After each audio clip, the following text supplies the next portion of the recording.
My brother Tommy was buried in a closed casket in 1974. I know he was dead because I was the one who had to identify his body at the county morgue. I was the one who saw the charred remains of his varsity jacket and the silver chain our mama gave him for his 16th birthday. I signed the papers. I watched the dirt hit the box. But last week, at 3 in the morning, my landline rang, and when I picked it up, the voice on the other end froze the blood in my veins. It said, "Isaiah, it is Tommy. I just figured out who I am. Don't trust them. They are coming. If you are listening to this, please hit the like button and subscribe to the channel. Let me know in the comments where you are listening from, because what I am about to tell you is not a ghost story. It is a warning." The house was dead silent when the ringing started. It was not the soft digital chime of a smartphone. It was the harsh mechanical shrill of the old rotary phone hanging on the kitchen wall. A sound I had not heard in months, because nobody calls a 76-year-old retired mechanic at 3 in the morning unless someone has died, or unless the dead are calling. I sat up in bed. My heart was hammering against my ribs like a trapped bird. The arthritis in my knees screamed as I swung my legs over the side of the mattress, but I ignored the pain. I have been living alone in this cabin on the outskirts of Atlanta since my wife passed 5 years ago. 50 acres of trees and silence. When the phone rings out here in the deep black of the woods, it sounds like a fire alarm. I walked down the hallway in the dark. I did not turn on the lights. You learned that in the jungle back in '68. Light makes you a target. I navigated by memory past the framed photos of my daughter Keisha and the old blurry picture of me and Tommy standing in front of our first car. The air in the house felt heavy, stale, like someone had been breathing in it while I slept. The ringing stopped for a second, then started again, unrelenting, urgent. It demanded to be answered. I walked into the kitchen. The linoleum was cold under my bare feet. I stared at the yellow phone on the wall. The cord hung down like a black snake in the moonlight. I picked up the receiver. My hand was trembling just a little. Not from fear, but from that adrenaline spike I had not felt since I was a young man holding a rifle in a foxhole waiting for the enemy to breach the line. "Hello," I said. My voice was rough with sleep. "Who is this?" There was a sound on the other end. Static. Heavy white noise like a radio tuned between stations. It hissed and popped. Then a voice cut through the static. It was young, smooth. It had that specific drawl we grew up with on the south side before the gentrifiers moved in and changed the neighborhood. "Isaiah."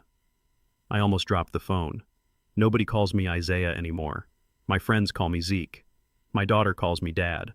The guys at the shop called me boss. The only person who ever called me by my full government name with that specific inflection was my little brother when he was trying to get me to cover for him. "Isaiah, are you there?" I gripped the phone so hard the plastic creaked. "Who is this playing games? It is 3 in the morning. I have a gun and I know how to use it." "It is Tommy," the voice said. The air left my lungs. It was not just the name. It was the cadence, the way the voice dipped at the end of the sentence. But it was wrong. It sounded like Tommy, but it also sounded like Tommy speaking through a long metal tube. It was flat. There was no breath behind the words, no hesitation. It was too perfect. "Tommy is dead," I whispered. "I buried him 50 years ago. I saw his body." "No," the voice said. "I just figured out who I am, Isaiah. Listen to me. You cannot sign those papers." "What papers?" "The ones he is bringing. The white man. Do not sign them. They are coming for the land, Isaiah. You have to wake up. They are already in the house." The line crackled loudly, a sharp electronic screech that made me pull the receiver away from my ear. Then silence. The dial tone hummed in the empty kitchen. A long, monotone drone. I stood there in the dark, clutching the phone against my chest. My skin was cold and clammy. I am a rational man. I fix engines. I understand how pistons fire and how gears turn. I do not believe in ghosts. But I know what I heard. That was my brother's voice. The voice of a 19-year-old boy who died in a car fire half a century ago. I slammed the phone back onto the cradle. My mind was racing. Was I losing it? Was this what dementia felt like? My father had lost his mind in his 80s. He used to see people who were not there. Was it my turn? Was my brain finally rotting away in this empty house? But then the soldier in me took over, the part of me that survived the Tet Offensive. If I was not crazy, then someone was messing with me. And if someone was messing with me, they were in for a fight. The voice said they were already in the house. I walked back to my bedroom, but not to sleep. I went to the nightstand and pulled open the bottom drawer. Underneath a stack of old Bibles lay my Colt 1911. I took it out. The weight of the steel was familiar and comforting in my hand. I checked the magazine. Full. I racked the slide. A round chambered with a solid metallic clack that echoed in the quiet room. I moved through the house, room by room, clearing the corners just like I was trained. I checked the guest room where Keisha used to sleep. Empty. I checked the bathroom. Empty. I checked the closets. Nothing but old coats and mothballs. I checked the front door. Locked. I checked the back door. Locked. The windows were all shut tight. I have lived alone for a long time. I am careful. I know how to secure a perimeter. I sat down in the rocking chair facing the front door with the gun in my lap. I waited. The voice said they were coming. Well, let them come. I own 50 acres of land that have been in my family since Reconstruction. I have defended this dirt from racists, banks, and developers for 40 years. A phone call was not going to scare me off. I sat there until the sun started to bleed through the curtains, turning the room gray. The birds started singing outside, completely unaware that my world had just tilted on its axis. At 6 in the morning, I got up and went back to the kitchen. I needed coffee. Strong, black coffee. As the water boiled, I looked at the phone again. I needed to know. I needed to prove to myself that I was not senile, that the call actually happened. I picked up the receiver to check the caller ID history, but there was no dial tone. The line was dead. I frowned and followed the cord from the phone to the wall jack. It was plugged in. I walked to the window and looked out at the telephone pole near the road. The line was swinging loose in the wind. It had been cut during the storm 2 days ago. I had forgotten to call the repair company. My phone line had been dead for 48 hours. I stared at the severed wire dancing in the breeze. If the line was cut, how did the phone ring? How did a voice come through? A cold shiver went down my spine that had nothing to do with the morning chill. I was not dealing with a ghost. Ghosts do not need telephone wires, but neither do disconnected phones. Someone had accessed my house. Someone had found a way to make that phone ring from the inside. Or maybe the voice had not come from the phone line at all. Maybe it had come from something attached to the line inside the walls.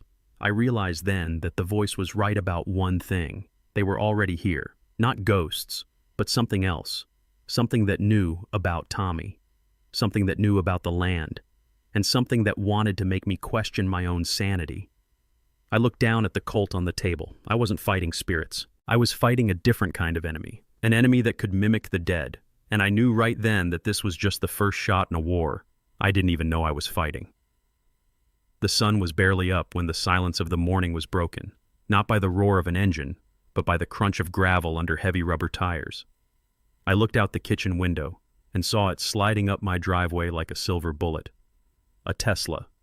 It moved with a ghostly quiet that always unsettled me. A car ought to rumble. It ought to shake the ground a little to let you know it is doing work. But this thing just glided to a stop next to my rusted Ford truck, looking like a spaceship that had landed in a junkyard. Brad stepped out first. My son-in-law looked like he had been dipped in wax and polished.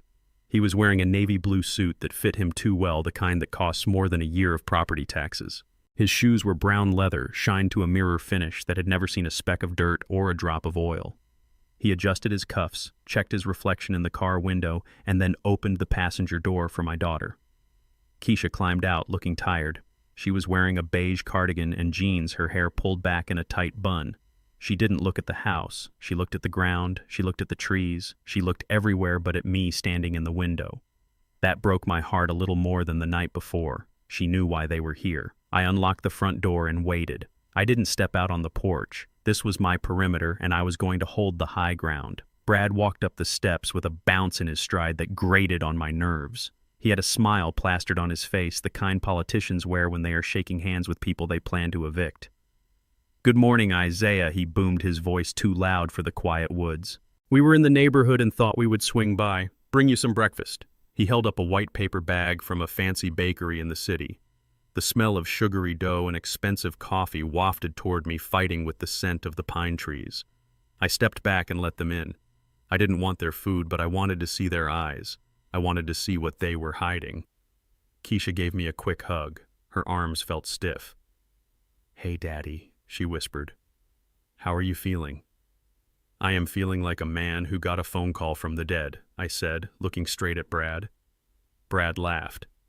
It was a short, dismissive bark. He walked past me into the kitchen and set the bag on the table right next to where I had left my reading glasses. "Keisha told me about that," he said, pulling out a croissant. "Listen, Isaiah, we need to talk about your medication. Are you taking the blood pressure pills Dr. Evans gave you? Because one of the side effects is confusion, vivid dreams." "I am not confused, Brad," I said, closing the door. And I wasn't dreaming. I was standing right there by the wall. I picked up the receiver. I heard his voice. Brad sighed and shook his head, looking at Keisha with a pitying expression. "See," he mouthed to her. Then he turned back to me, his voice dripping with that fake patience you use on a stubborn child. "Isaiah, we checked the phone company records on the way here.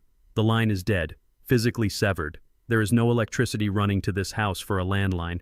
It is scientifically impossible for that phone to have rung." He tapped his temple with a manicured finger. "It is in here, Pops. It is stress. It is grief. It is 50 years of guilt manifesting as an auditory hallucination. You missed a dose, or maybe you took 2 by accident. Old folks get mixed up. It happens." He wasn't just dismissing me, he was rewriting my reality.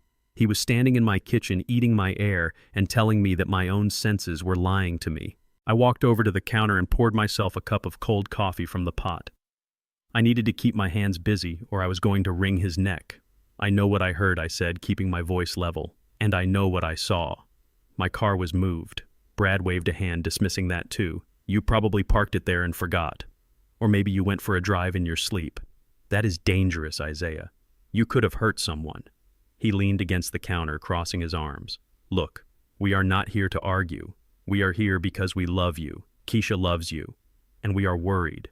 This place—" He gestured around the room, his eyes lingering on the old wood stove and the stack of mechanic manuals on the shelf. "This place is a lot of work. It is isolated. If you fall out here, nobody hears you. If you have a stroke, nobody finds you for days. You are sitting on 50 acres of maintenance and trouble." He reached into his suit jacket and pulled out a folded, glossy pamphlet. He slid it across the table toward me like he was dealing a card. "I just happen to have this in the car," he said casually.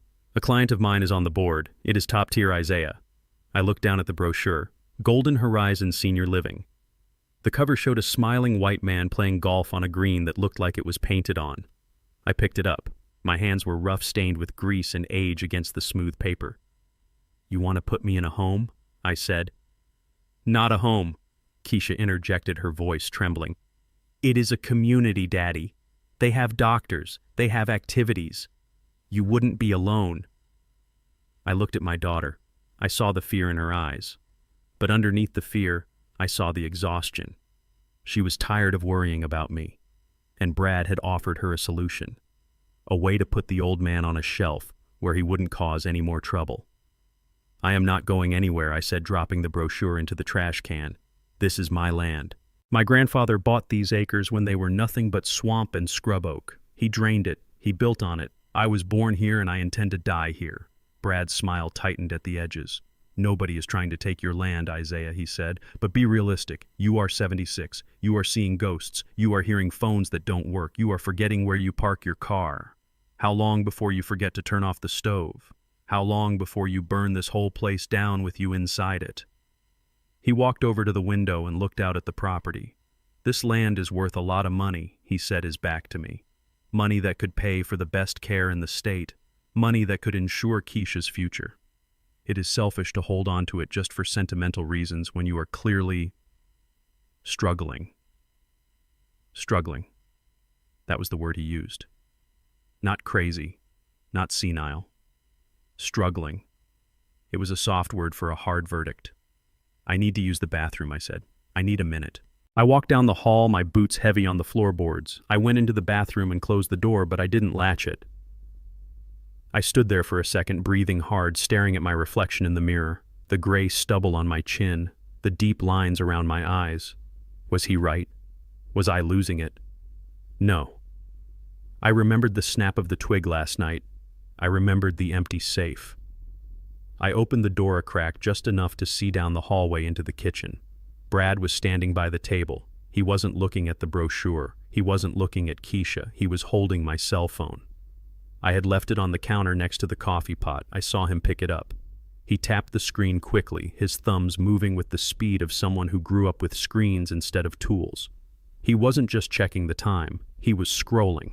He was typing. I watched as he opened an app and granted permissions. I saw the little blue icon of the GPS locator flash on the screen. He was installing a tracker. He wasn't just worried about me getting lost. He wanted to know where I was every second of the day. He wanted to know if I went to the bank. He wanted to know if I went to a lawyer. He wanted a digital leash around my neck. I stepped out of the bathroom. Brad dropped the phone back onto the counter, instantly his movements smooth and practiced. He turned to me with that same plastic smile. "Feel better, Pops?" he asked. I walked over and picked up my phone. It felt warm in my hand. "I feel fine," I said. I put the phone in my pocket. Brad checked his watch. That massive, ridiculous watch. "Listen," he said, "I have to get to a showing, but I made a call on the way over. I have a friend, Dr. Eris. He is a specialist in geriatric psychology, best in the city. He usually has a 6-month waiting list, but he owes me a favor." He pulled a business card from his pocket and placed it on the table. "He can see you tomorrow at 10, just for a chat, an evaluation. If he says you are fine, then we drop it. We never bring up the nursing home again." He looked at me with a challenge in his eyes. "Prove us wrong, Isaiah. If you are as sharp as you say you are, then you have nothing to worry about. It was a trap. I knew it was a trap. If I refused, I looked like a stubborn old man refusing help. If I went, this doctor friend of his would ask me questions I couldn't answer or twist my words until I sounded insane." But I looked at Keisha. She was looking at me with hope. She wanted me to be okay. She wanted her father back, not this ghost-hunting relic. "Okay," I said. "I will go." Brad clapped his hands together. "Excellent. That is the spirit. We will pick you up at 9. Don't be late." He ushered Keisha out the door, her hand firmly in his grip. He didn't look back. He walked to his Tesla, got in, and drove away, leaving nothing but silence and the smell of his cheap cologne. I stood in the window, watching the dust settle. I pulled the phone from my pocket. I looked at the screen. There was a new icon hidden in a folder on the second page. Family Locator. He was tracking me. I looked at the business card on the table. Dr. Eris, Geriatric Psychiatry. They thought they had me cornered. They thought they were dealing with a confused old man who would walk quietly into the night. I went to the closet and pulled out my old tool bag. I took out a small screwdriver and a pair of wire cutters. Brad was right about one thing. I was going to see a specialist, but not the one he recommended. I was going to see Elijah. If they wanted a war with technology, I wasn't going to fight it with sticks and stones. I was going to fight it with the only man I knew who could strip a radio blindfolded and hack a military server before breakfast. I grabbed my keys. I didn't take the truck. They would be watching for the truck. I walked out the back door into the woods toward the old logging road where I kept my other vehicle, the one Brad didn't know about. The game had changed, and Isaiah Freeman was done playing defense. The sun went down and the shadows in the cabin stretched out like long black fingers trying to grab hold of my ankles. I didn't turn on the lights. I sat in the kitchen with the Colt 1911 on the table in front of me next to a cold cup of coffee. The silence in the woods is usually a comfort, a heavy blanket that keeps the world out. But tonight it felt like a held breath. It felt like the pause before an ambush. Brad and Keisha had been gone for 12 hours, but the smell of his cologne still lingered in the air, a chemical ghost that wouldn't leave. I kept replaying the conversation in my head. The way Brad looked at my phone, the way Keisha looked at the floor, they were plotting. I knew that, but I couldn't shake the feeling that I was missing a piece of the puzzle, a piece that was right in front of my face. At 2:15 in the morning, the phone rang again.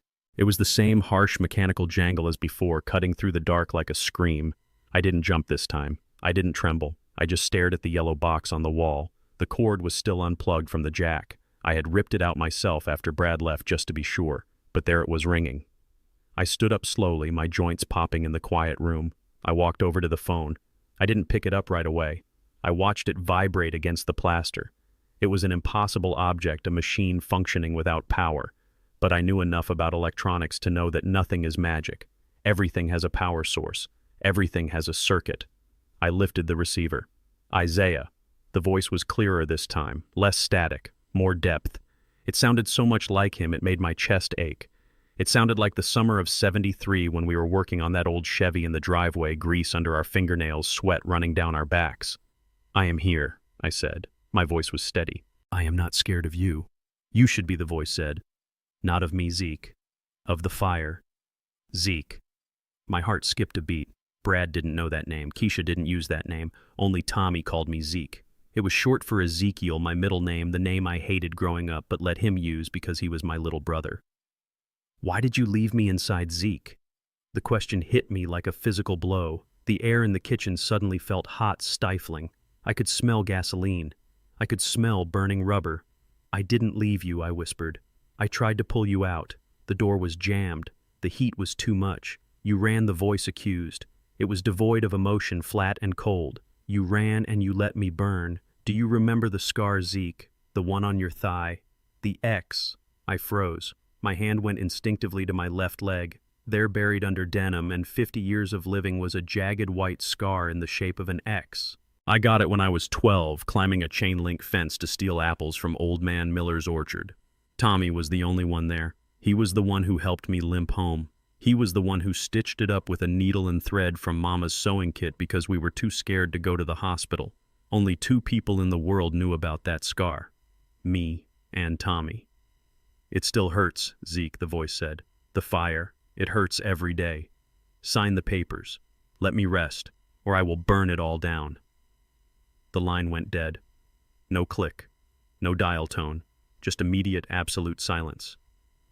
I dropped the receiver. It dangled by the cord, swinging back and forth like a pendulum counting down time. I leaned against the counter, breathing hard. Sweat was trickling down my back. That detail, the scar. How? How could anyone know that? I hadn't spoken about that scar in decades. I hadn't thought about it in years. It wasn't in any public record. It wasn't in any medical file. My mind was reeling, spinning in circles, trying to find a logical explanation. Was I crazy? Was Brad right? Was this guilt finally eating a hole in my brain and letting the hallucinations in? No. I slammed my fist onto the counter. No. I am Isaiah Freeman. I survived the jungle. I survived the riots. I survived the death of my wife. I am not cracking now. If the information didn't come from my head, it had to come from somewhere else. It had to be recorded, documented. I turned and marched into the living room. I went straight to the big metal safe in the corner. I spun the dial. Right 20, left 10, right 5. The tumblers clicked into place with a satisfying, heavy thud. I pulled the handle and the door swung open. I ignored the deed. I ignored the cash. I reached into the back for a shoebox labeled family. Inside were photos, letters, and a few cassette tapes. And at the bottom, a single VHS tape. It was a transfer I had made in the 90s from old Super 8 reels and reel-to-reel audio recordings. It was labeled Summer 1973. The Boys. It was the only video footage I had of Tommy. We were sitting on the porch drinking beers, laughing. I remembered that day perfectly. It was hot. I was wearing shorts. Tommy was teasing me about my legs. I grabbed the plastic case. It felt light, too light. I popped it open, empty. I stared at the black plastic interior. The tape was gone. I frantically dug through the rest of the box. I dumped the photos on the floor. I shook out the envelopes. Nothing. The tape was missing. I sat back on my heels, surrounded by the scattered debris of my memories. My mind was working fast now, putting the pieces together like a transmission. That tape. That specific tape. In the audio track, Tommy jokes about my legs. He zooms in on the scar. He says, "Look at that Zeke, marked for life." That was the source. That was where they got the voice. That was where they got the name Zeke. That was where they got the scar. It wasn't a ghost. It was data. They had fed my brother's voice into a computer. They had stripped his soul down to ones and zeros and reconstituted him as a weapon to use against me. A cold fury settled over me, calm and deadly. This was a violation deeper than any physical wound. They had dug up my brother's grave and turned his memory into a puppet. But who? I looked at the safe. It was a heavy-duty model, fireproof, drill-proof. There were no scratch marks on the dial, no signs of forced entry. The lock hadn't been tampered with. That meant whoever took the tape knew the combination. I closed my eyes and the face of my daughter floated in the darkness. Keisha. I had given her the combination 3 years ago right after her mother died. In case something happens to me, I had said. You need to be able to get the deed. You need to be able to protect the land. She was the only one. I thought about the way she looked this morning, the guilt in her eyes, the way she couldn't look at me, the way she let Brad do all the talking. She wasn't just a victim of Brad's bullying. She was an accomplice. She had opened my safe. She had stolen my memories. She had handed them over to that man so he could twist them into a nightmare. My own daughter. The girl I carried on my shoulders. The girl I taught to read. She had sold me out. She had sold Tommy out. For what? For a condo in the city. For a Tesla. For peace in her marriage. I stood up. My knees cracked, but I didn't feel the pain. I felt nothing but ice. They thought they were clever. They thought using Tommy would break me. They thought the guilt of the past would make me sign away the future. But they forgot one thing. They forgot who taught Tommy how to fight. They forgot who pulled him out of scrapes when we were kids. They forgot that I am the big brother, and nobody messes with my family. Not even my family. I walked back to the kitchen. I picked up the phone receiver, which was still dangling, and hung it up gently. I looked at the clock. 4 a.m. I had 5 hours before they came to pick me up for the doctor's appointment. 5 hours to prepare. I wasn't going to run. I wasn't going to hide. I was going to walk right into the lion's den. But first I had to make a stop. I had to see a man about a ghost. I grabbed my keys and my jacket. I checked the Colt one more time. Then I walked out the back door into the pre-dawn darkness, leaving the empty safe open like a screaming mouth behind me. The time for grieving was over. The time for reckoning had begun. I drove the old Chevy Nova to the bank on the other side of town. It was a backup vehicle I kept under a tarp behind the shed, a relic from '72 that ran on leaded gas and stubbornness. Brad didn't know about it, and his little tracking app wouldn't find it because it had no computer, no GPS, and no Bluetooth. It was just steel and fire. I needed cash. I needed to pay Elijah. And men like Elijah didn't take credit cards or Venmo. They took cold, hard bills that didn't leave a digital trail. I pulled into the parking lot of First National. It was a glass and steel box that looked more like a prison than a bank. I hated coming here. I kept most of my money in a credit union, but the land trust accounts, the big ones that paid the taxes on the 50 acres, were held here because my father had banked here. It was a legacy thing. I walked to the ATM in the vestibule. I inserted my card and punched in my PIN. I asked for $500. The machine word clicked and then spat the card back out. A red message flashed on the screen. Transaction denied. Contact financial institution. I stared at the screen. My pulse ticked up a notch. I had over $50,000 in that liquid account. There was no reason for a decline. I tried again. Same result. The machine beeped at me, a rude, dismissive sound that echoed in the small room. I grabbed the card and marched into the lobby. The air conditioning hit me like a wall of ice. It was quiet, too quiet. The tellers were behind bulletproof glass, typing silently.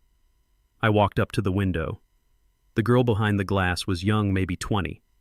She looked at my grease-stained flannel shirt and my worn boots, and her nose wrinkled just a fraction of an inch. I need to make a withdrawal, I said, sliding my card and ID through the metal slot. She picked them up, typed something into her keyboard, and then stopped. Her eyes darted up to meet mine, then quickly looked away. She reached for the phone. "One moment, Mr. Freeman," she said. Her voice was tight. She whispered something into the receiver, then nodded. She didn't give me my card back. "Mr. Sterling would like to see you in his office," she said. Mr. Sterling. I didn't know a Mr. Sterling. Old Mrs. Gable had run this branch for 30 years. She was a tough old bird who gave me lollipops when I came in with Keisha back in the day. "Who is Mr. Sterling?" I asked. "The branch manager," she said. "Please have a seat." I didn't sit. I stood right there by the window, my arms crossed, waiting. 5 minutes passed. Then a door opened in the back and a man walked out. He was young, white, and slick. He had hair that was gelled back so tight it looked like a helmet, and he was wearing a suit that was trying too hard to be expensive but missed the mark. He walked with a strut that reminded me of Brad. It was the walk of a man who thinks he owns the room because he has the keys. "Mr. Freeman," he said, extending a hand, "I am prioritizing your case. Please come back." I didn't shake his hand. I just followed him into his office. It was a glass cube in the corner of the lobby. Exposed, vulnerable. He sat down behind a large mahogany desk that looked like it cost more than my yearly pension. He gestured for me to sit. I stayed standing. "Why is my card declined?" I asked. Sterling sighed. He clasped his hands on the desk and gave me a look of practiced sympathy. It was the same look Brad had given me when he handed me the brochure for the nursing home. "Mr. Freeman, we have had to place a temporary freeze on your accounts," he said. "All of them. The checking, the savings, and the trust." "Freeze," I repeated. "On what grounds?" "Suspicious activity," Sterling said. "We received a flag from our fraud department this morning. There were concerns raised about irregular access patterns and potential cognitive vulnerability." Cognitive vulnerability. The words hung in the air like smoke. "What does that mean?" I asked, my voice low. Sterling tapped a file folder on his desk. "We received a report," he said.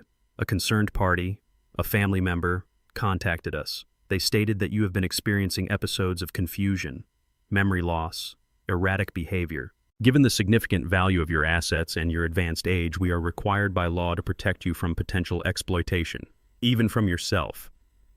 He looked at me, expecting me to be confused, expecting me to be the senile old man the report described.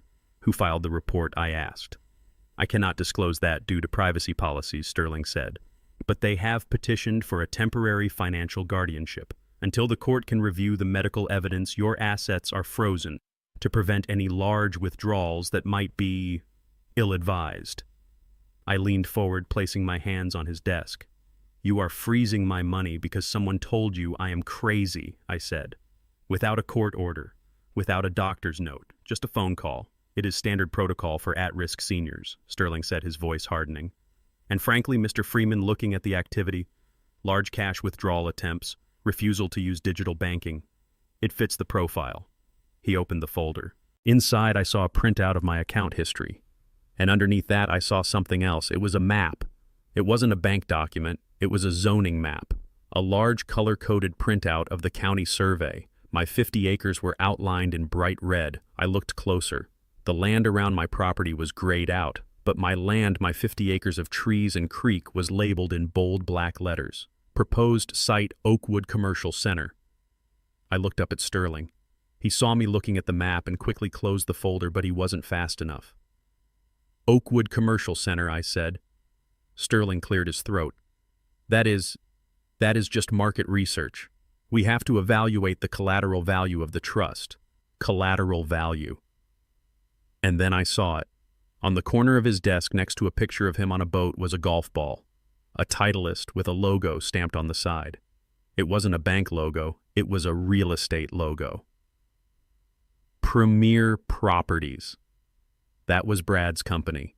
The pieces clicked together in my mind with the precision of a rifle bolt. "You know him," I said. "You know Brad." Sterling blinked. His confident mask slipped for a fraction of a second. "Brad is a client of the bank. We have mutual interests." Mutual interests. Suddenly the timeline made sense. The phone calls, the missing tape, the rush. They weren't just trying to steal the land because they were greedy. They were trying to steal it because it was already sold. I looked at that map again in my mind. A commercial center, a mall, a project that size takes years of planning, permits, zoning changes, investors, $15 million. That was the number that popped into my head. I had heard rumors at the barber shop about developers buying up land on the south side. They were paying $300,000 an acre, 50 acres, $15 million. Brad didn't just want my land for a nest egg. He had a deal on the table. A deal that was probably contingent on him delivering the title by a certain date, and he needed me out of the way to sign the papers. But there was something else. Sterling looked nervous. He was sweating.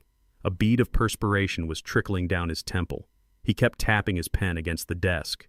If Brad had a deal for $15 million, he could wait. He could wait for the courts. He could wait for the guardianship hearing. He could wait for me to die. But he wasn't waiting. He was accelerating. He was risking everything with this fake phone call business and this illegal bank freeze. Why? Why the rush? And then I saw the watch on Sterling's wrist.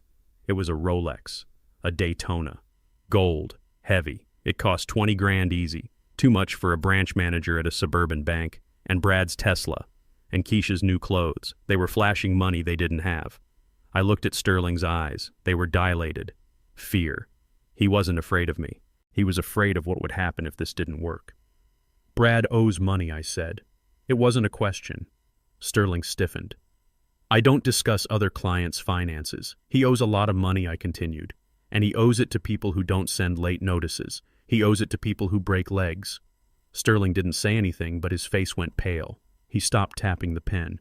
"That is why you are doing this," I said. "You are in on it. He promised you a cut. Or maybe you owe the same people." "Mr. Freeman," Sterling said, standing up, his voice shaking, "I am going to have to ask you to leave. If you do not vacate the premises, I will call security." I laughed. It was a harsh, dry sound.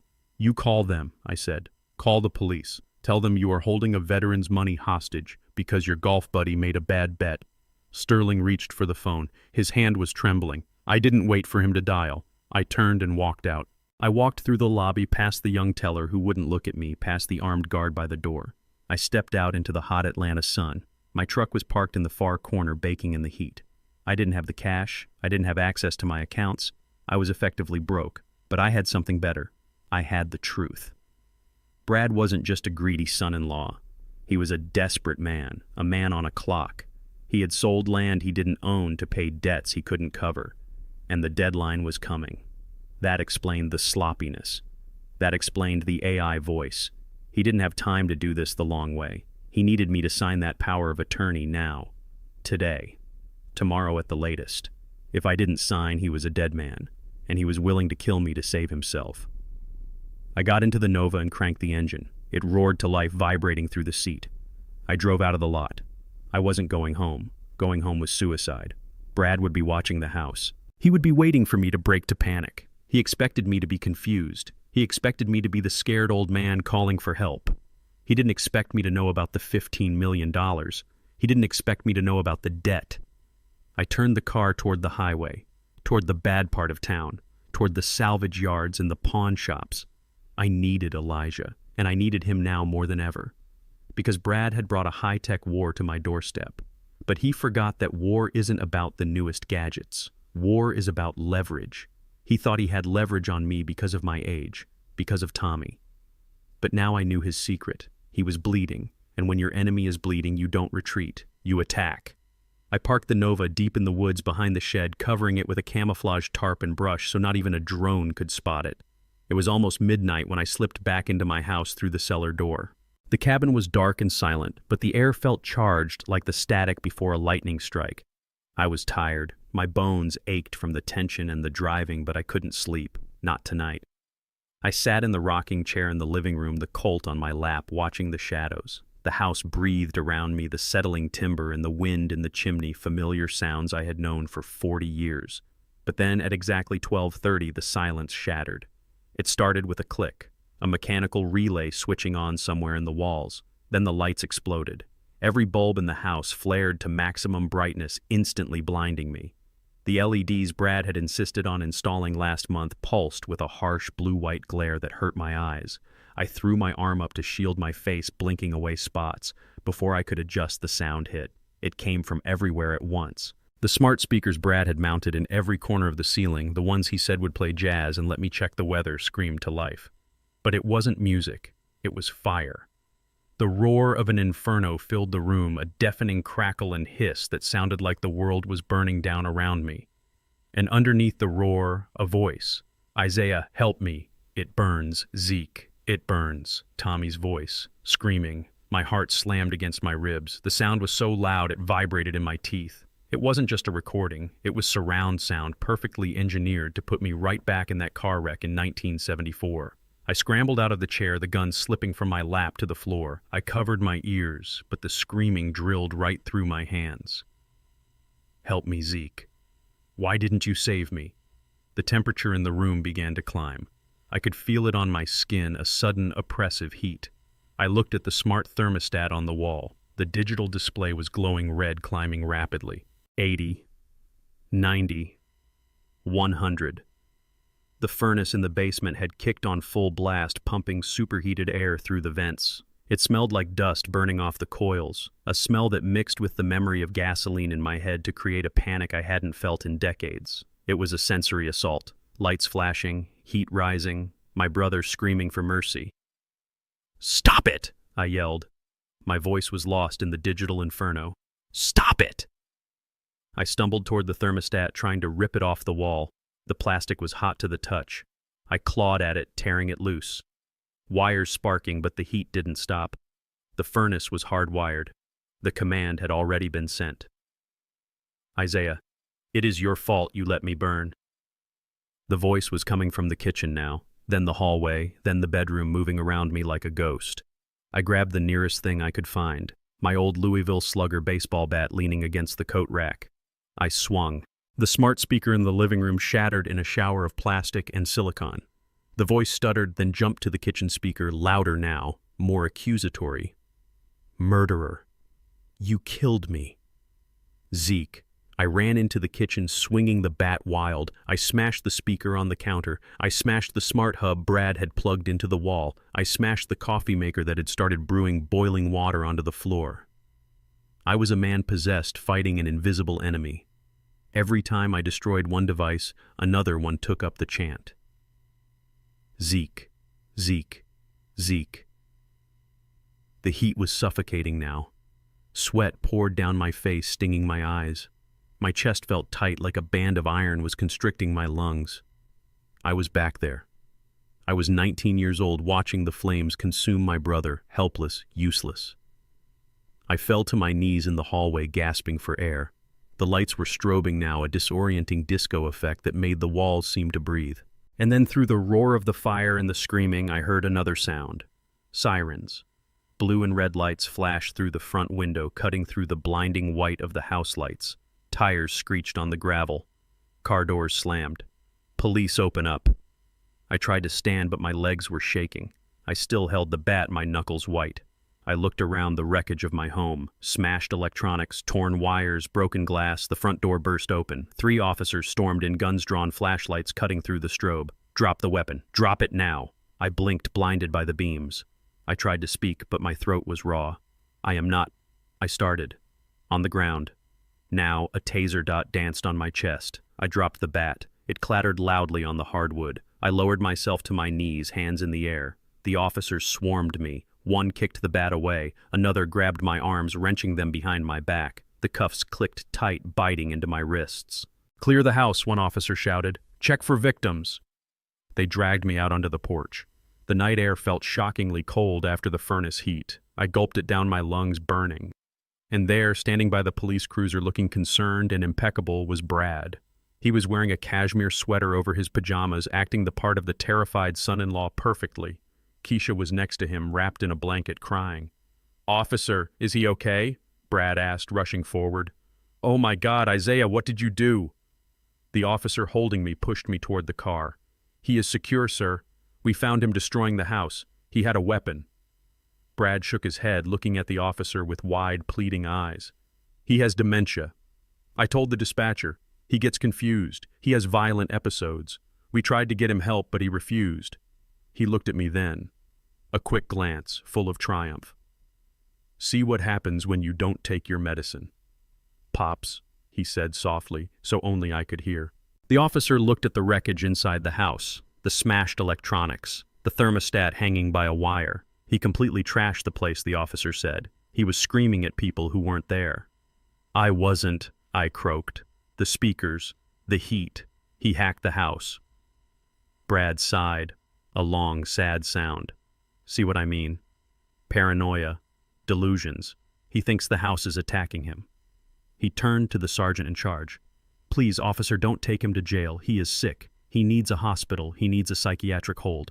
I have a doctor who is familiar with his case." "Dr. Aris." The sergeant nodded, sympathetic. "We can't leave him here like this, sir. He is a danger to himself and others. We will transport him to County General for a 72-hour evaluation." "No," I shouted, struggling against the cuffs. "No hospital. That is what he wants. He is trying to steal my land." The officers tightened their grip. "Easy now, Mr. Freeman. We are just going to get you checked out."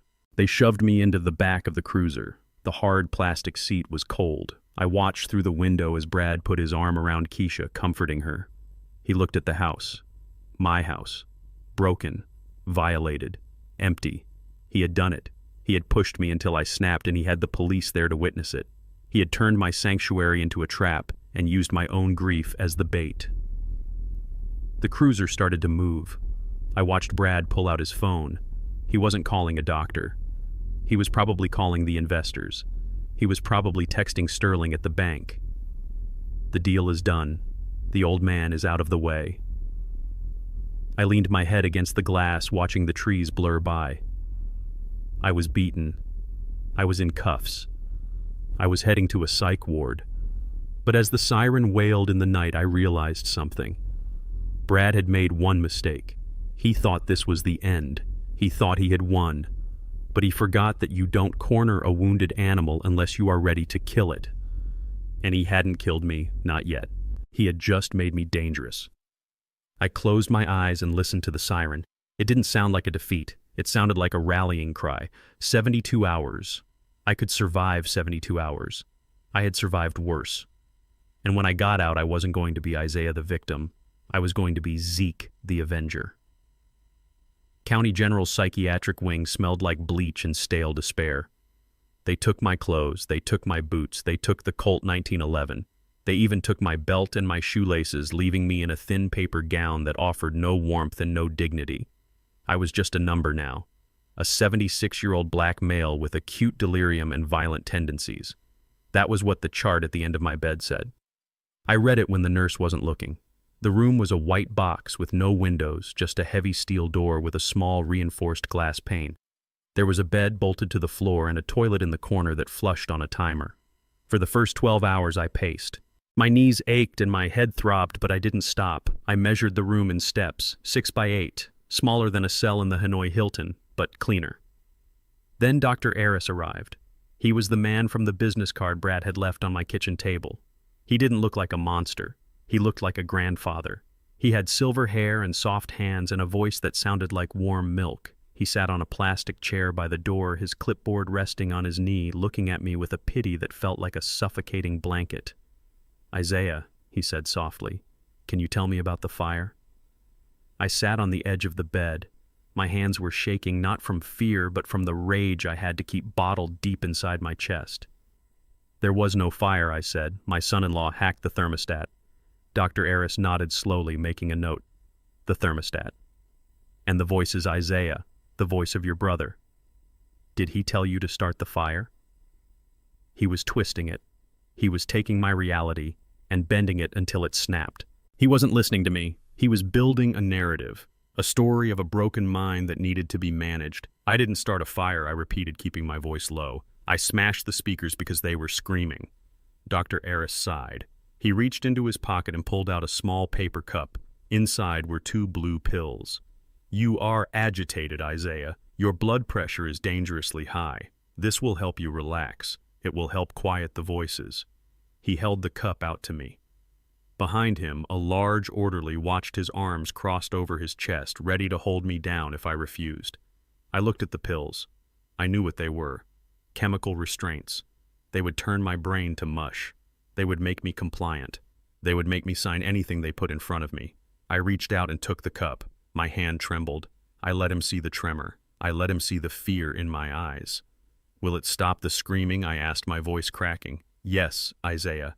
It will stop everything." I tossed the pills into my mouth and took a sip of water from the plastic cup on the bedside table. I swallowed hard, my throat bobbing. Dr. Aris watched me closely. He waited until I opened my mouth to show him it was empty. "Good," he said. "Very good. Rest now." He left the room, the heavy door clicking shut behind him. The lock engaged with a sound like a gunshot. As soon as his footsteps faded down the hall, I coughed. I retched. I brought the pills back up from the back of my throat where I had held them suspended in the pocket of flesh below my tongue. It was an old trick, a trick I learned in basic training when they tried to give us saltpeter. A trick I perfected in the jungle when we had to survive on nothing but grit. I spit the blue paste into the toilet and flushed it. The water swirled away, taking Brad's chemical leash with it. I did this 3 times a day for 2 days. Every time the nurse came in with the little cup, I played the part. I shuffled. I mumbled. I stared at the wall with vacant eyes. I let my shoulders slump. I let a little drool escape the corner of my mouth. I became exactly what they wanted to see. A senile old man, a husk. But inside my mind was sharpening. The fog Brad had tried to create was gone. I was running on pure adrenaline and hate. I spent the hours cataloging every sound in the ward. I learned the shift changes. I learned which nurses checked the rooms and which ones sat at the station playing on their phones. I learned that Dr. Aris only came in the mornings before his golf game. I was gathering intelligence. I was waiting for an opening. But the hardest part wasn't the confinement. It wasn't the bad food or the cold air. It was the act. It is a terrible thing to have to pretend to be weak when you have spent your whole life being strong. It eats at you. It makes you question if maybe you really are broken. On the third day, the door opened, and it wasn't Dr. Aris. It was Keisha. She looked terrible. She was wearing the same clothes she had on the day of the arrest. Her hair was messy strands falling out of her bun. Her eyes were red-rimmed and swollen. She clutched her purse to her chest like a shield. She stood in the doorway for a long moment looking at me. I was sitting on the bed staring at my hands rocking back and forth slightly. I didn't look up. I had to sell it. I had to make her believe. "Daddy," she whispered. I slowly lifted my head. I let my eyes drift past her, unable to focus. "Tommy," I croaked. "Is Tommy coming?" Keisha let out a sob that sounded like something tearing. She rushed into the room and knelt by the bed, grabbing my hands. Her palms were hot and sweaty. "Oh, Daddy, I am so sorry," she cried. "I am so sorry." I looked at her. I saw the guilt. It was eating her alive. But I also saw the fear. She was terrified. Not for me. For herself. For her future. Brad says you are really sick, Daddy," she said, sniffing. "He says the doctors think you might have had a series of mini strokes.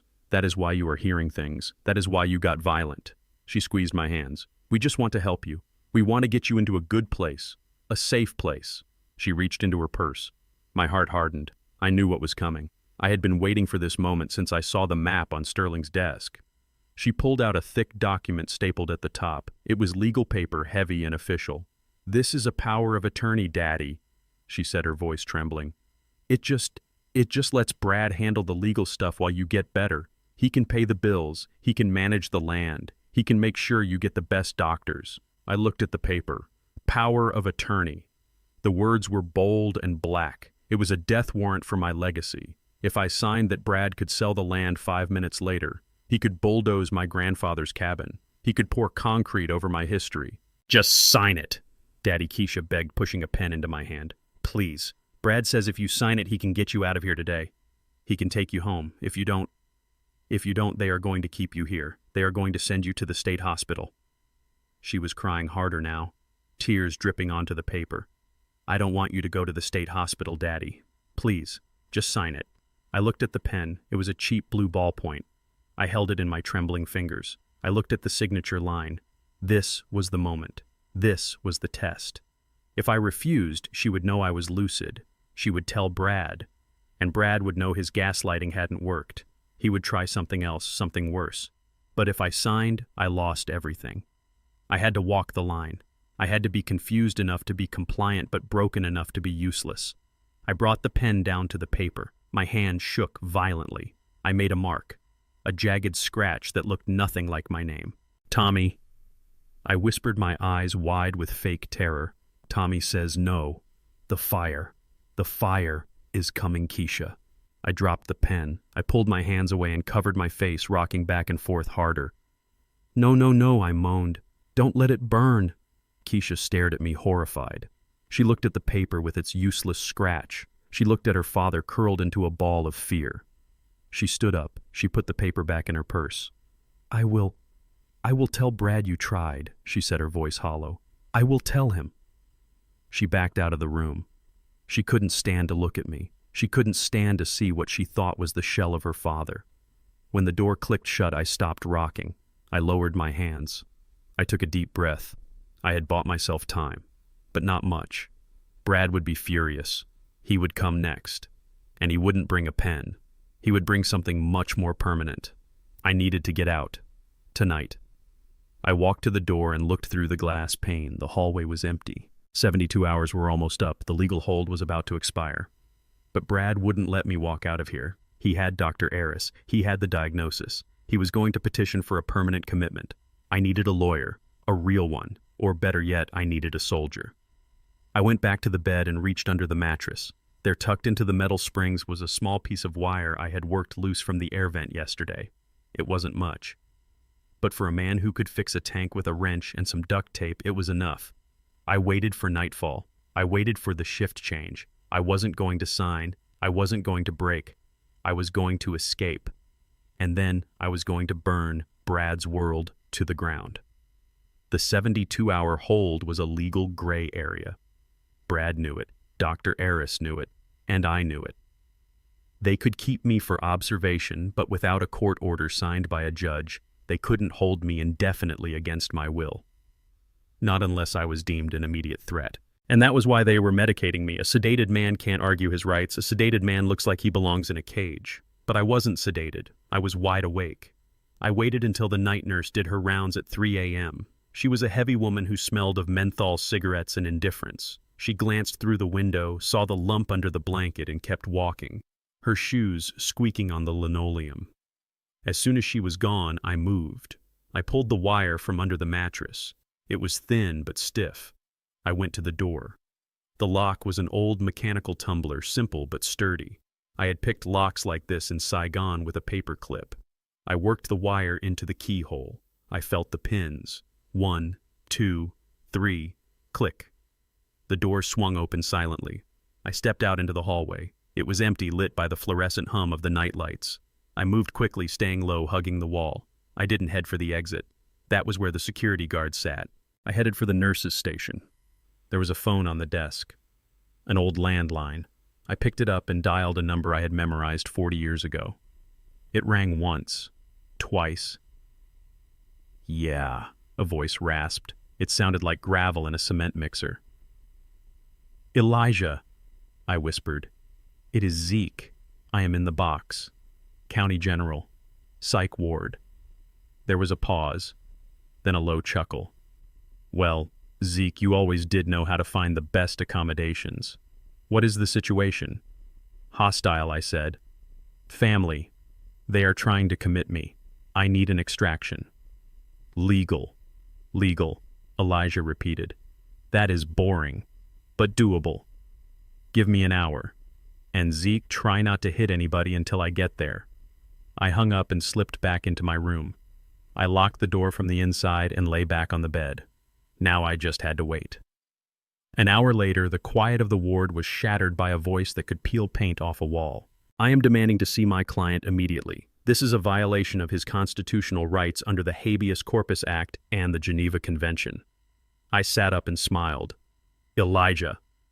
The door to my room flew open. A nurse stood there looking flustered, followed by a security guard who looked like he wanted to be anywhere else. And behind them strode Elijah. He was wearing a suit that looked like it had been bought at a thrift store in 1975. It was mustard yellow with lapels wide enough to land a plane on. He carried a battered leather briefcase and wore thick horn-rimmed glasses that I knew for a fact had no prescription lenses. "Mr. Freeman," Elijah boomed, walking past the nurse and gripping my hand. "Thank God you are alive. We were preparing to file a federal injunction." He turned to the nurse, his eyes flashing behind the fake glasses. "My client is a decorated veteran of the United States Marine Corps. You are holding him without charge, without counsel, and against his will. Unless you have a court order signed by a judge on your desk right now, I suggest you process his discharge before I call the local news station. They love stories about mistreated veterans." The nurse stammered. "Dr. Eris said he needs observation." "Dr. Eris is not a judge," Elijah snapped. "And observation is not incarceration. Is he under arrest?" "No, but—" "Then he is leaving. Now." The security guard stepped forward, but Elijah turned on him.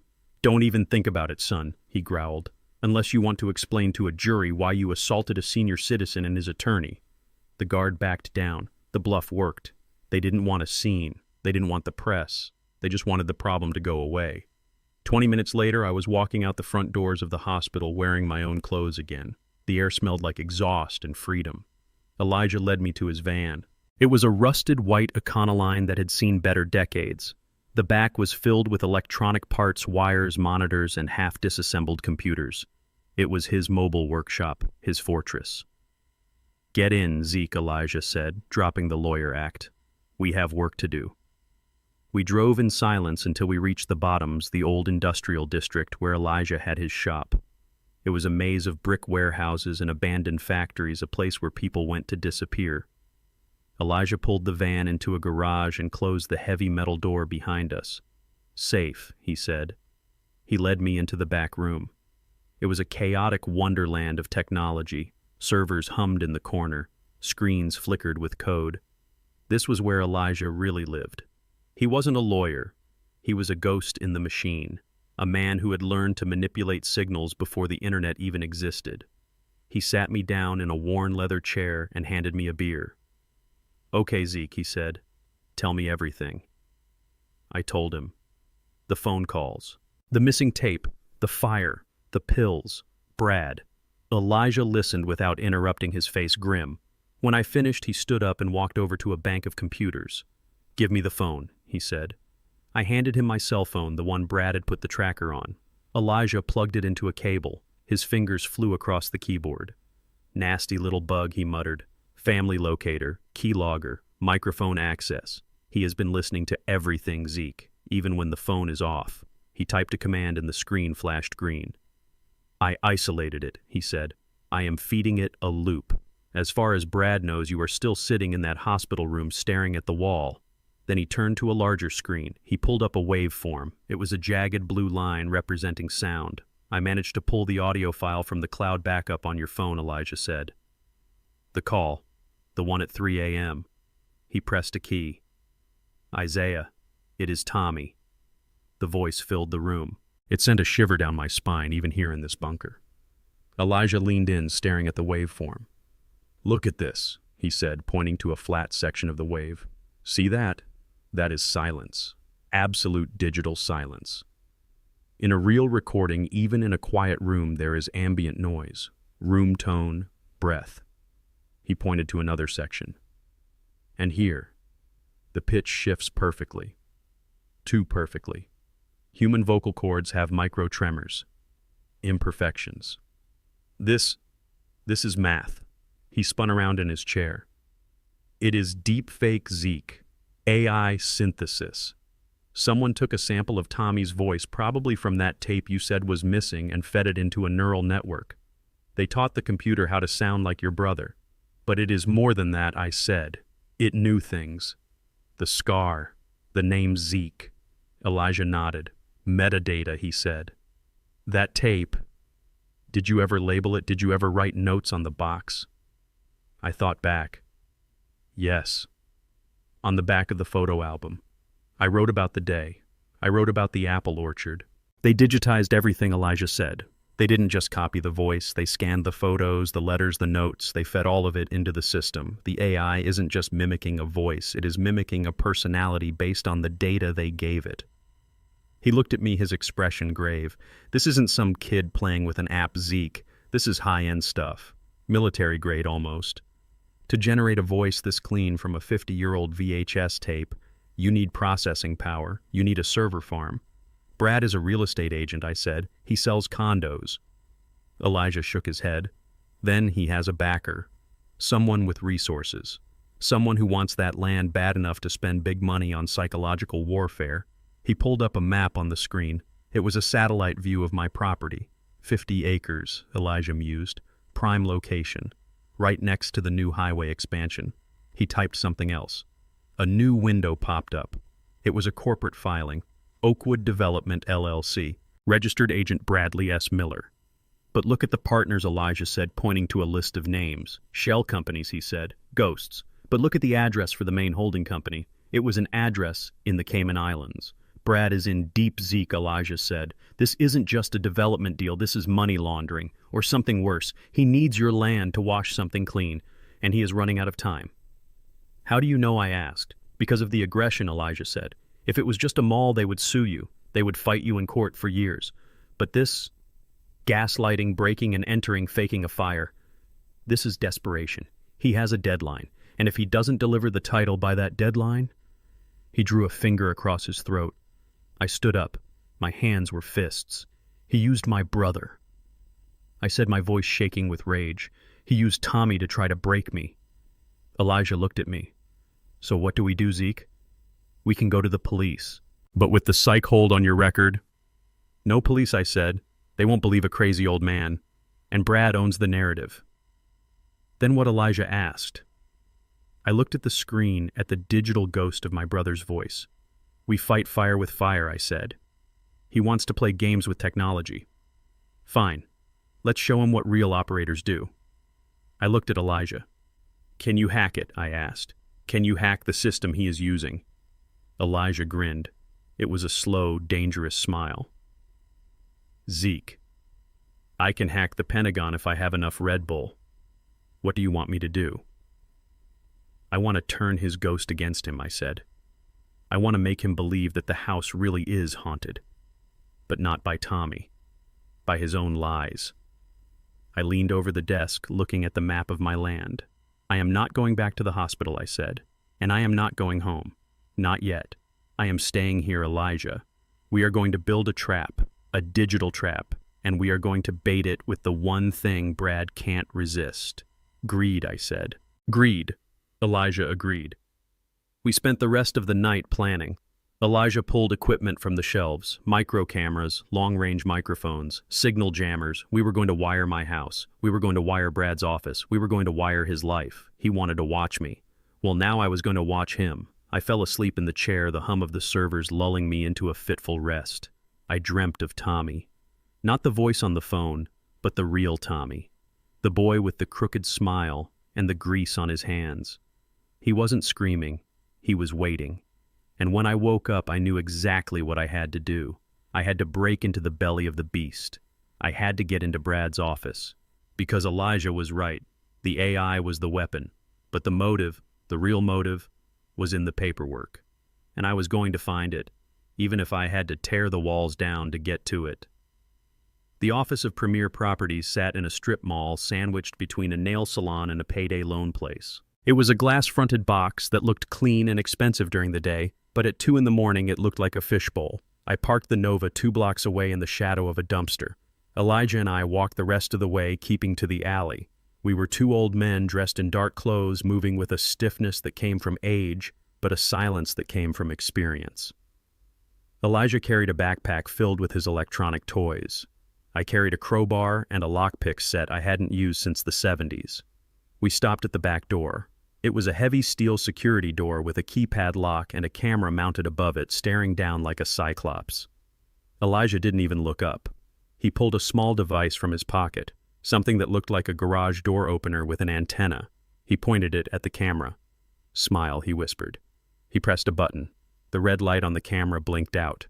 "Loop," he said. "I just fed it the last 10 minutes of footage. We are ghosts, Zeke." He turned his attention to the keypad. He attached a small black box to the wiring panel underneath. Numbers flashed on his screen, scrolling faster than I could read. 4 digits, Elijah muttered. People are lazy. They use birthdays, anniversaries, or patterns. The lock beeped green.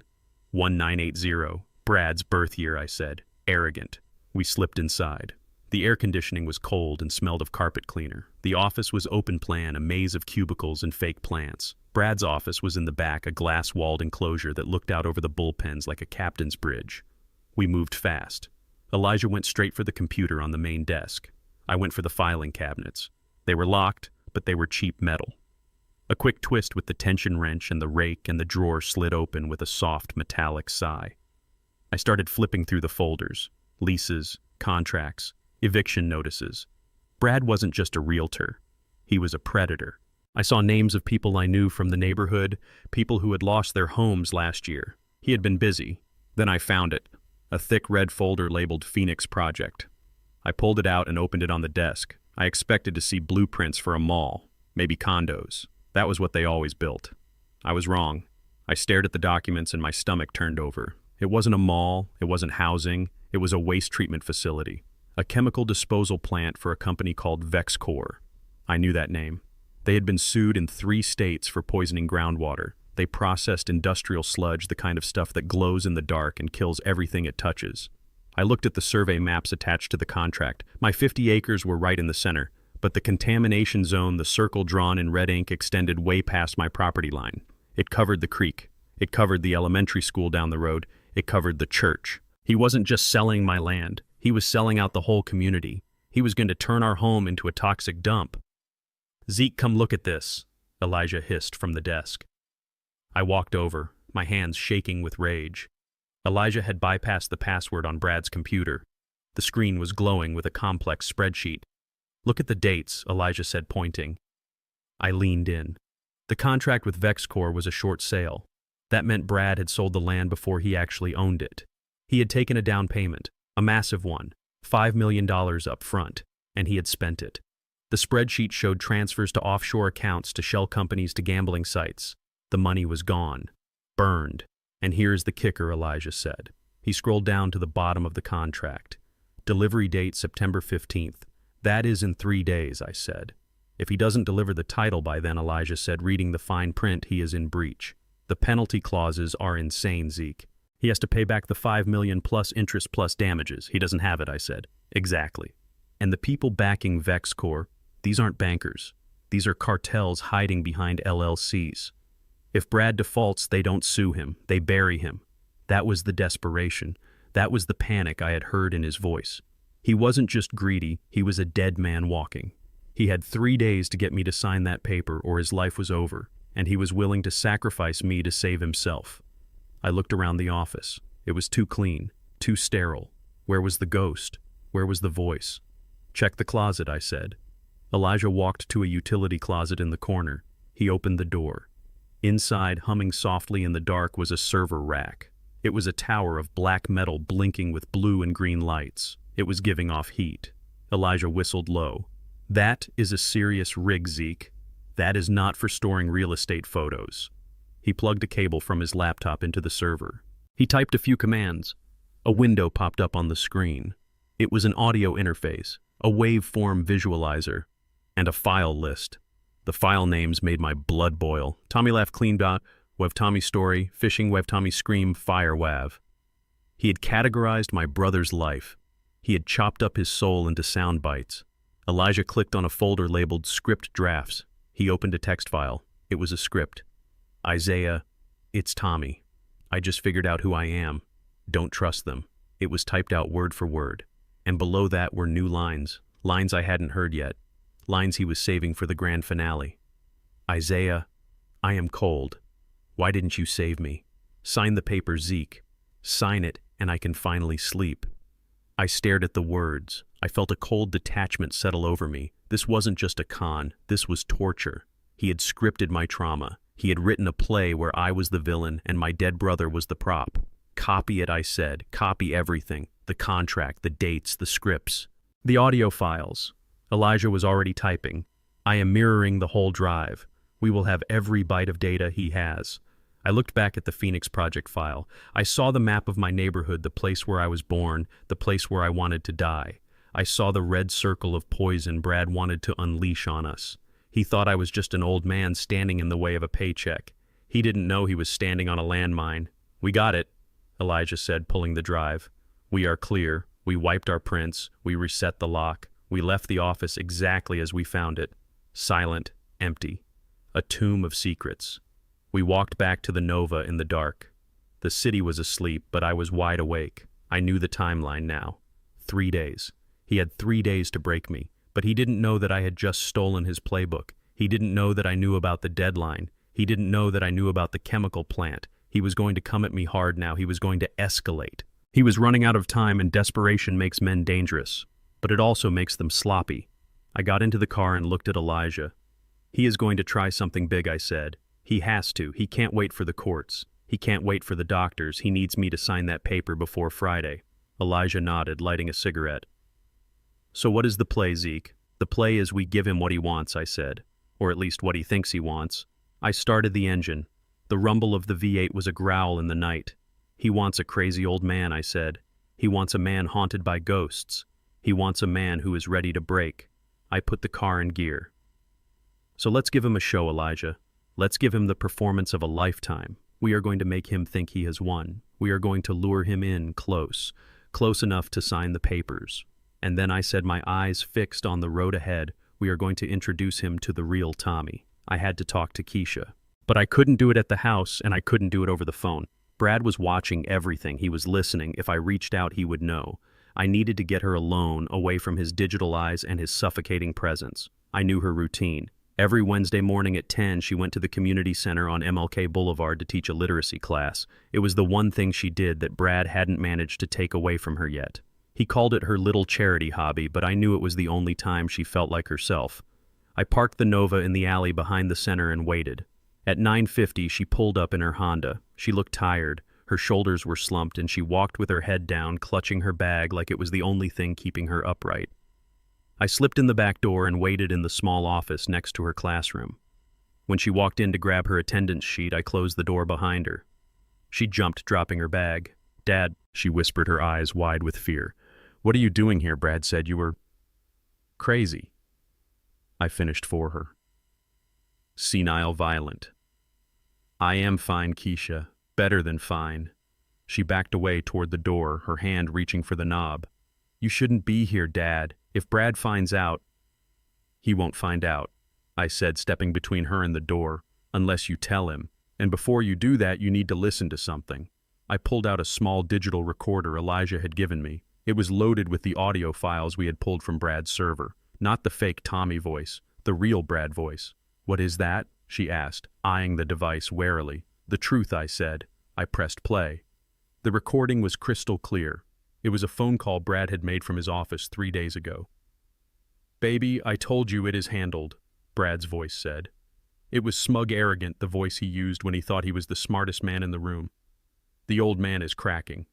He smashed up his own house last night. The cops took him in. It is over."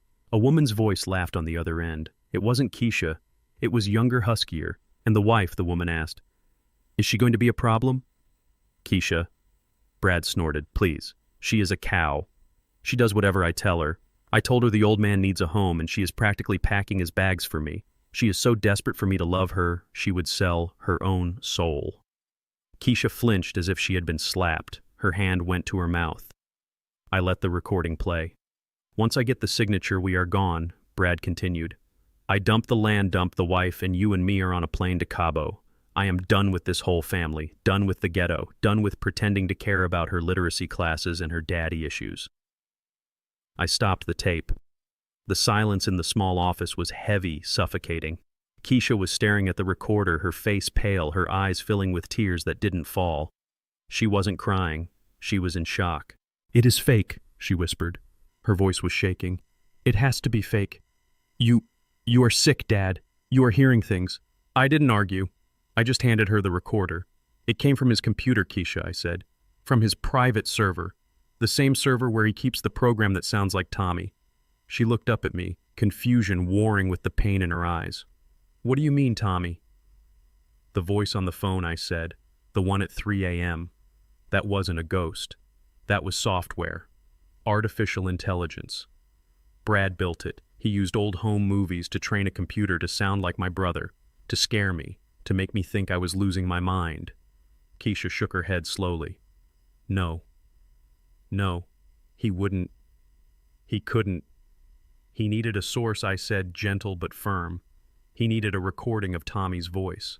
A high-quality recording, like the one on the VHS tape in my safe." Keisha froze. Her eyes locked onto mine, and I saw the memory hit her. "The safe," I said. "You are the only one with the combination. Did you give it to him?" She crumbled. She sank into the plastic chair by the desk and put her head in her hands. A sob ripped out of her chest, raw and ugly. He said he wanted to make a tribute video," she wept. "For your birthday. He said he wanted to surprise you. He asked if there were any old movies of Uncle Tommy. I thought it was sweet. I thought he was trying to connect with you." She looked up, her face streaked with mascara. "I gave him the tape, Dad. I let him take it. I didn't know. I swear to God I didn't know. I believed her. She wasn't malicious. She was just blind. Blinded by a man who knew exactly which buttons to push. Blinded by her own need to believe that her husband was a good man. He called me a cow," she whispered. Her voice was hard now, brittle. "He called me stupid. He is using you, Keisha," I said. "He has been using you from the start. He needs my land to pay off a debt. He sold it already. To a chemical company. They are going to turn our home into a toxic waste dump. She stared at me. A waste dump. But he said it was for a nature preserve. He said he wanted to protect your legacy. He lied. I said, about everything. I knelt down in front of her. I took her hands in mine. They were cold. Listen to me, Keisha. We don't have much time. He has a deadline. Friday. If he doesn't get my signature by then, he is in trouble. Serious trouble. That is why he is pushing so hard. That is why he is trying to break me. I looked deep into her eyes. I needed her to be strong. I needed her to be my daughter again, not his wife. I am going to stop him, I said. But I can't do it alone. I need you. Keisha took a deep breath. She wiped her face with the back of her hand. The sadness was fading, replaced by a cold anger that reminded me of her mother. What do you want me to do? She asked. I need you to go back to him, I said. Her eyes widened. Go back. After what he said. After what he did. You have to pretend, I said. You have to be the wife he thinks you are. The cow, the doormat. You have to make him believe that I am breaking, that his plan is working. I squeezed her hands. I am going to call him tonight. I am going to tell him I am ready to sign. I am going to tell him I want to see Tommy one last time. See him? Keisha asked, confused. He has a hologram machine, I said. Or something like it. He's going to try to stage a seance. A final show to push me over the edge. I need you to be there. I need you to witness it. And when the time comes, I need you to stand with me, not him. Keisha looked at the recorder on the desk. She looked at the wall. I could see the wheels turning in her head. She was replaying every conversation, every fight, every moment of her marriage and seeing it in a new light, the light of the truth. He never loved me, she said softly. It was just leverage. I didn't answer. I didn't have to. I didn't have. Can you do it? I asked. Can you look him in the eye and lie? Keisha stood up. She straightened her skirt. She fixed her hair. When she looked at me, she didn't look like a victim anymore. She looked like a Freeman. I can do it, she said. I want to be there when he falls. Good, I said, because he is going to fall hard. I stood up and hugged her. For the first time in years, it felt like a real hug, not a formality, not a habit, a connection. Go teach your class, I said. Act normal. If he calls, tell him you haven't seen me. Tell him you are worried. Tell him I am out of my mind. I will, she said. She picked up her bag. She walked to the door. Then she stopped and turned back. Dad, yeah, make him hurt, she said. I nodded. I intend to. She walked out. I watched her go. My little girl. She had grown up today. The hard way. But she had grown up. I waited 10 minutes, then slipped out the back door. I walked back to the Nova, the gravel crunching under my boots. The pieces were in place. I had the tech, I had the intel, and now I had the inside man. Brad thought he was playing chess. He thought he was 3 moves ahead. But he didn't know that the board was rigged. He didn't know that his queen had just defected. I drove back to Elijah's shop. The sun was high in the sky now, burning off the morning mist. It was going to be a hot day, a good day for a reckoning. I pulled out my phone, the burner Elijah had given me. I dialed Brad's number. It rang twice. Hello, Brad answered. His voice was tight, anxious. It is me, I said, my voice trembling just enough to sell it. Isaiah, where are you? We have been looking everywhere. I am at the house, I said. I came back. You are at the cabin. Stay there. Don't move. I am coming over. Brad, I said, pitching my voice up into a panic. Tommy is here. He is in the walls. He won't stop screaming. Good, Brad said. His voice dropped smooth and predatory. That is okay, Isaiah. Just stay calm. I can help you. I can make it stop. How? I asked. Just sign the papers, he said. Sign them and Tommy will rest, I promise. Okay, I whispered. Okay, just make him stop. Bring the papers. Bring the lawyer. I will sign. I will be there tonight, Brad said. Tonight at 8. Have everything ready. He hung up. I stared at the phone. Tonight. It was happening. I looked at the empty passenger seat where the ghost of my brother used to sit on road trips. You hear that, Zeke? I said to the empty air. We have a date. I put the car in gear and drove. I had a seance to prepare for, and I had to make sure that the only thing that got buried tonight was Brad's future.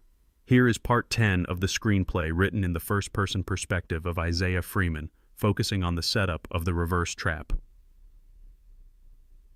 I sat in the rocking chair in the center of the living room.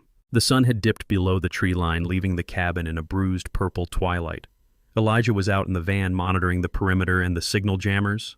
The house was wired. Every corner, every shadow, every whisper was going to be recorded in high definition. We had turned my grandfather's home into a kill box, and now all I needed was the target. I looked at the burner phone in my hand. It felt light, cheap plastic compared to the steel of the Colt tucked into the cushions beside me. I took a deep breath, holding it in my lungs until they burned, letting the oxygen starve my brain just enough to make my hands shake naturally. I needed to sell this. I needed to give the performance of a lifetime. I dialed Brad's number. It rang once. He picked up immediately. He was probably staring at his phone, waiting for the other shoe to drop. "Isaiah," he said. His voice was sharp, impatient. "Brad," I screamed. I didn't hold back. I let my voice crack and fracture like dry wood. "Brad, he is here. He is in the hallway." I knocked the phone against the arm of the chair, creating a chaotic fumbling noise. I started breathing heavy, fast, jagged gasps that sounded like a man drowning on dry land. "Who is there, Isaiah?" Brad asked. His voice shifted instantly. It became smooth, predatory. "Is it Tommy?" "Yes," I sobbed. "Yes, it is Tommy. He won't stop screaming, Brad. He is on fire. I can smell the smoke. Why is there so much smoke?" I looked around the empty, cool living room. There was no smoke. There was no fire, just the dust motes dancing in the fading light. But Brad didn't know that. Brad thought his little light show from the other night had finally broken my brain. I squeezed my eyes shut, picturing the boy I pulled from the wreck in '74. I used that pain. I weaponized my own trauma. "Make it stop," I begged. "Please, Brad. I will do anything. I just want him to stop screaming at me." There was a pause on the other end, a silence that was heavy with calculation. I could almost hear the gears turning in Brad's head. He was doing the math. He was weighing the risk against the $15 million. "I can make it stop, Isaiah," Brad said. His voice was low, confidential, like a priest in a confessional. "I know how to send him away, but I need you to trust me. Do you trust me?" "Yes," I lied. "Yes, just come over, please." "I need you to sign the papers, Isaiah," Brad said. "The ones we talked about. The power of attorney. If you sign them, I can take care of the land. I can take care of the house. And if I take care of the house, the ghosts will go away. Do you understand?" "I understand," I whispered. "I will sign. Bring them. Bring the papers. Just hurry." "Okay," Brad said. I can hear the smile in his voice. A wide, toothy grin of absolute victory. "Stay put. Don't go outside. Don't call anyone else. I am coming over. I am bringing Dr. Aris and Mr. Henderson just to make sure everything is legal. We want to make sure you are taken care of properly, Mr. Henderson."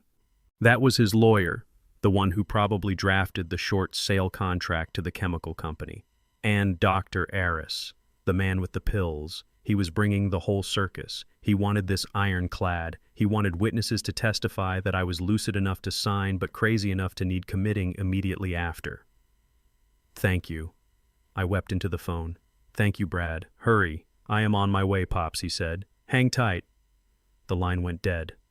I lowered the phone from my ear. I sat there for a moment, letting the fake panic drain out of my muscles. I wiped the tears from my face with the back of my rough hand. They were real tears, but they weren't for me. They were for him. They were for the man who thought he could play God with my life. I stood up and walked to the window. The woods were dark now. Elijah's voice crackled in my earpiece, a tiny bud I had tucked deep in my ear canal.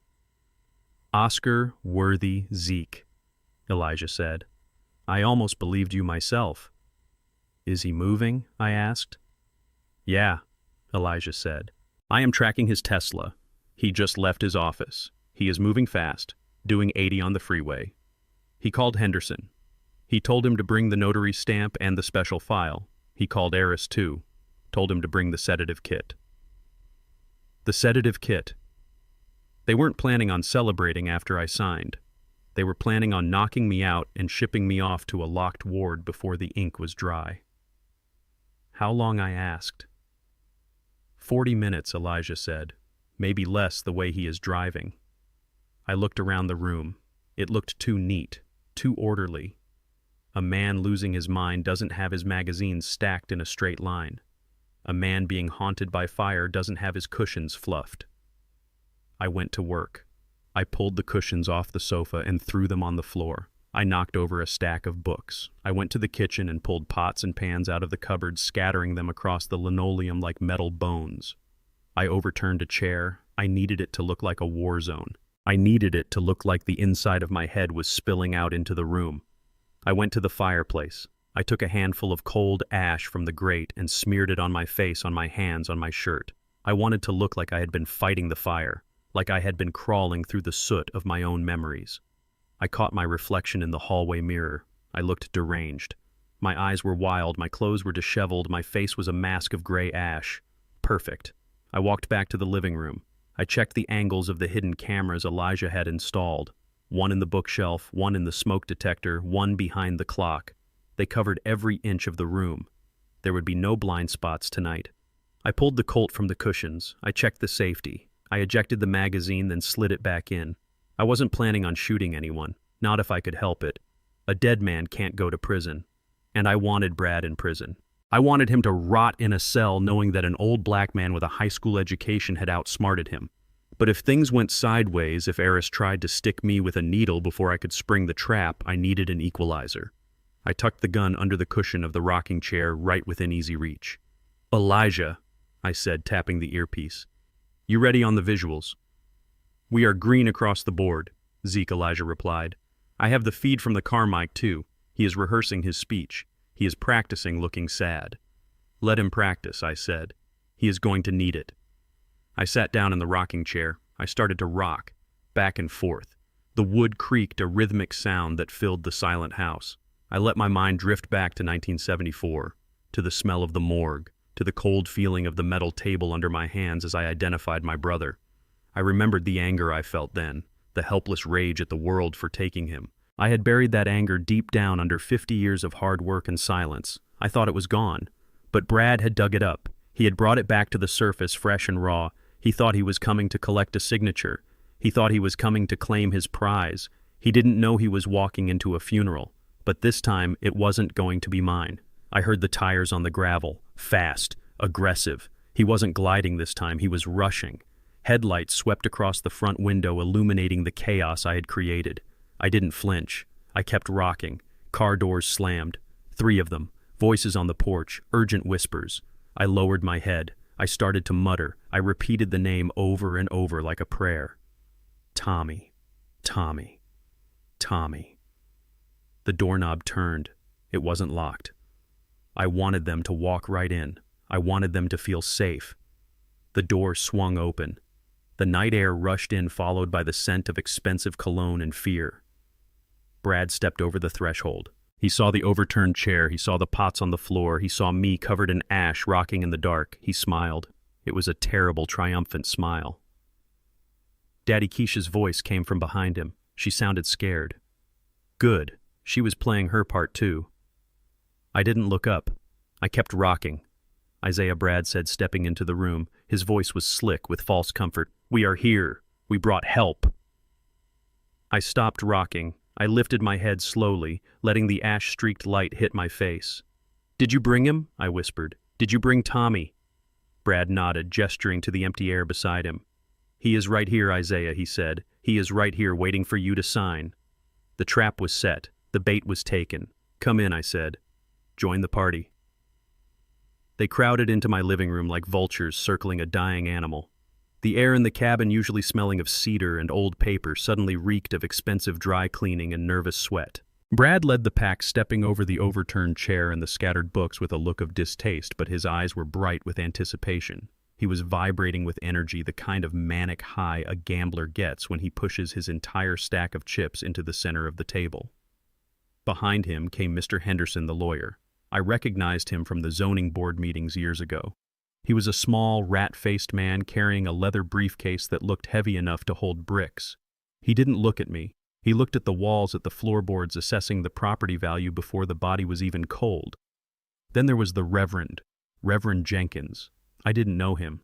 He wasn't from our parish.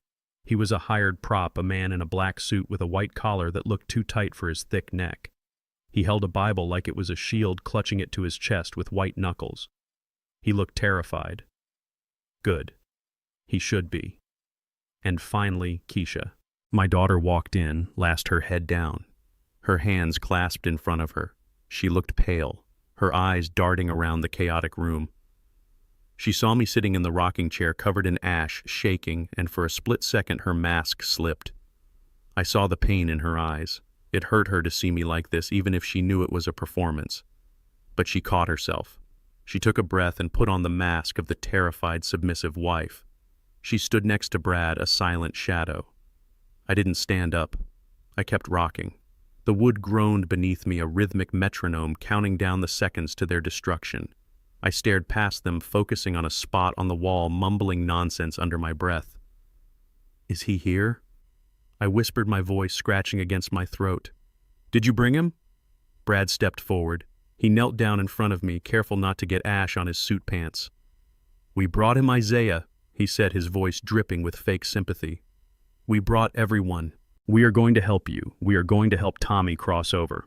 He gestured to the others. Henderson moved to the dining table, clearing a space amidst the pots and pans I had thrown earlier. He opened his briefcase and pulled out a stack of documents. The paper was thick, creamy, legal-sized. The death warrant for my legacy. The Reverend stood by the fireplace, muttering something that might have been a prayer or might have been a rehearsal of his lines. But Brad didn't go to the table. He went to the center of the room. He was carrying a large black case like a musician's equipment box. He set it down on the rug. He opened it with a series of sharp clicks. Inside wasn't an instrument. It was a projector, but not a normal one. It was a sleek cylindrical device with lenses pointing upward.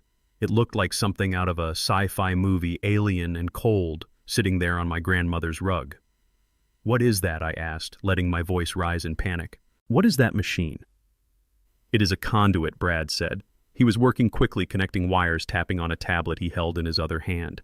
"It helps bridge the gap, Isaiah. It helps us see what the naked eye cannot. Science and spirit working together." He was enjoying this. I could see it in the set of his jaw. He thought he was a magician. He thought he was orchestrating a miracle that would frighten a superstitious old black man into signing away his life.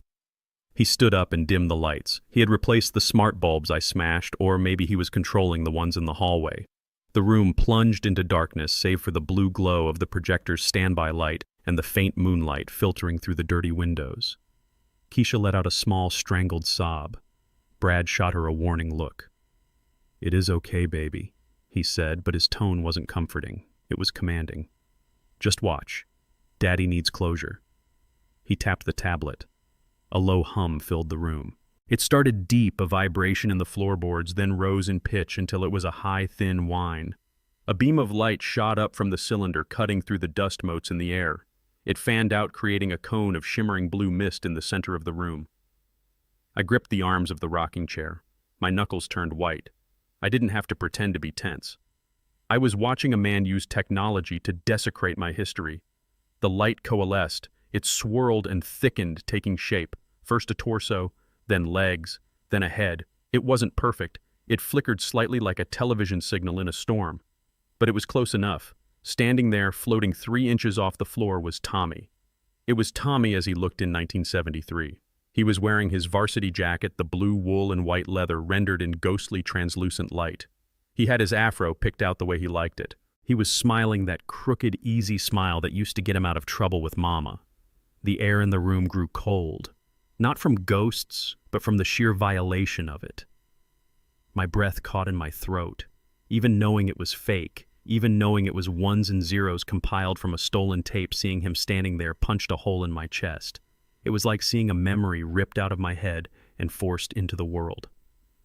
"Tommy," I whispered. The grief in my voice was real. The hologram moved. It turned its head, the eyes scanning the room with a mechanical smoothness. The mouth opened. "Isaiah," the voice said. It was the voice from the phone, but louder now, filling the room. It came from a speaker hidden in the base of the projector, rich with bass.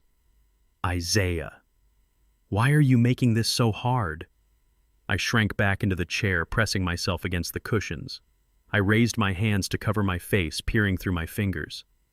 "You are dead," I moaned. "I buried you. I am trapped." Isaiah, the digital ghost, said. The mouth movement synced perfectly with the words. It was uncanny. It was terrifying. "I am trapped between the fire and the dark. I cannot rest. The land is holding me here. The house is holding me here. You have to let me go." The hologram took a step forward. It didn't have feet, just a fading blue light where the boots should be. It reached out a hand. I shook my head violently. "I don't know how. I don't know how to let you go." "Sign the papers, Zeke," the hologram said. Zeke. He used the name. He used the data point he had stolen from the tape. He wielded it like a knife. "Sign the papers so Brad can cleanse the land. He is the only one who can save us. He is the only one who can put out the fire. Do it for me. Do it so I can sleep." I looked at Brad. He was standing in the shadows behind the projector, his face illuminated by the blue glow of his tablet. He looked demonic. He was typing commands, puppeteering my dead brother. He wasn't looking at me with concern. He was looking at the performance. He was checking the angles. Keisha was crying openly now, her face buried in her hands. The Reverend was staring at the hologram with his mouth open, crossing himself repeatedly. Even the lawyer Henderson looked pale, sweating in the cool room. Brad had scared them all. He had built a nightmare and invited them inside. "Please, Zeke," the AI voice pleaded. It cracked with emotion, a digital simulation of sorrow. "I am so tired. It hurts. The fire hurts. Just sign the papers." Brad stepped forward then. He moved into the light, standing next to the ghost like a ringmaster. "You hear him?" Isaiah, Brad asked softly. "He is suffering. You are keeping him here. You are torturing him by holding on to this place." He gestured to Henderson. The lawyer jumped, then hurriedly brought the papers over to me. He placed them on my lap. He clicked a heavy, expensive pen and held it out. I looked at the papers. The black ink swam before my eyes. Power of attorney, transfer of deed, total asset liquidation. It was all there, the legal language of theft. "Just sign right there, Dad," Brad said. He put a hand on my shoulder. It was heavy and hot. "Do it for Tommy. Do it so he can be at peace." I looked up at the hologram. It was staring down at me, its face frozen in a mask of pleading. "Sign it," Zeke, the voice whispered. I reached out. My hand was trembling violently, a leaf in a gale. I took the pen from the lawyer. It felt cold and slippery. I looked at Brad. He was smiling. It was a small, tight smile of absolute victory. He had won. He had broken the old soldier. He had used the past to steal the future. I lowered the pen to the paper. I let the tip touch the signature line. Brad exhaled. I heard it. A long, slow release of tension. He was already spending the money. He was already on a beach in the Maldives. I hesitated. "What is wrong?" Brad asked, his voice sharp with sudden anxiety. "Sign it." I lifted the pen. I looked at the hologram again. I looked right into its dead digital eyes. I have one question," I whispered. Brad frowned. He tapped the tablet impatiently. What question? Ask him. He is right here." I sat up straighter. I stopped shaking. "Just a little." I looked at the ghost. "Tommy," I said. My voice was stronger now, less raspy. "Do you remember the summer of '68 before I shipped out?" The hologram blinked. There was a split-second pause, a lag in the processing speed as Brad tried to figure out the game. "I remember," the AI voice said. It was a generic response, a safe bet. I nodded. "Do you remember what you called me when we were stealing apples from Old Man Miller's orchard?" When I got caught in the fence, Brad's fingers flew across the tablet. He was searching. He was querying the database. He was looking for keywords. Apples, Miller, fence. The hologram shifted. It flickered. "I called you?" "Isaiah," the voice said smoothly. "I yelled for you. Isaiah, run." I stared at the blue light. I let the silence stretch out. I let it fill the room until it was heavy enough to crush bone. Then I dropped the pen. It hit the floor with a sound like a gunshot. I stood up. I didn't stand up like an old man with arthritis. I stood up like a Marine. I stood up straight, my shoulders back, my chin high. The trembling stopped instantly. The confusion vanished from my eyes, replaced by a cold, hard clarity. I looked at Brad. The smile was gone from his face. He was staring at me, the tablet frozen in his hands. "You are a lying son of a bitch," I said. My voice was low, steady, and dangerous. Brad took a step back. "What? What are you talking about?" "Sign the paper," I pointed at the hologram. "That thing is lying," I said, "because Tommy never called me Isaiah, not once, and he never called me Zeke when we were stealing apples." I took a step toward Brad. He retreated until his back hit the wall. "When we were kids, Tommy had a lisp," I said. "He couldn't say his Z's. He called me Deke. He called me Deke until he was 14 years old." I looked at the hologram, which was still hovering there, its loop broken, its face frozen in a glitching smile. "You fed the computer the tapes from when we were grown," I said. "You fed it the letters. But you didn't know about the lisp. You didn't know the one thing that wasn't on that tape." I reached into my pocket. Brad flinched. He thought I was going for the gun, but I didn't pull out the Colt. I pulled out a small gray remote control. It looked like a garage door opener. It was the jammer Elijah had built. "You used technology to raise the dead, Brad," I said. "You thought you could code a ghost." I pressed the button, but you forgot one thing. The room exploded with sound. A high-pitched electronic shriek that shattered the air. The hologram screamed. Not a human scream. A digital glitch. The image of Tommy distorted, stretching and tearing like wet paper. The blue light turned jagged and red. The voice coming from the speaker dissolved into static and noise. No, Brad yelled, dropping the tablet. He covered his ears. The projector sparked. Smoke poured out of the vents. With a final dying pop, the light winked out. The room went dark. Silence rushed back in, heavier than before. I stood in the center of the room, the ash on my face looking like war paint in the gloom. I looked at Brad. He was shaking now. He was the one trembling. "Show's over, Brad," I said. And then I reached under the cushion and pulled out the Colt. "Now get out of my house. Before I introduce you to the real ghosts." The tip of the pen hovered less than an inch from the paper.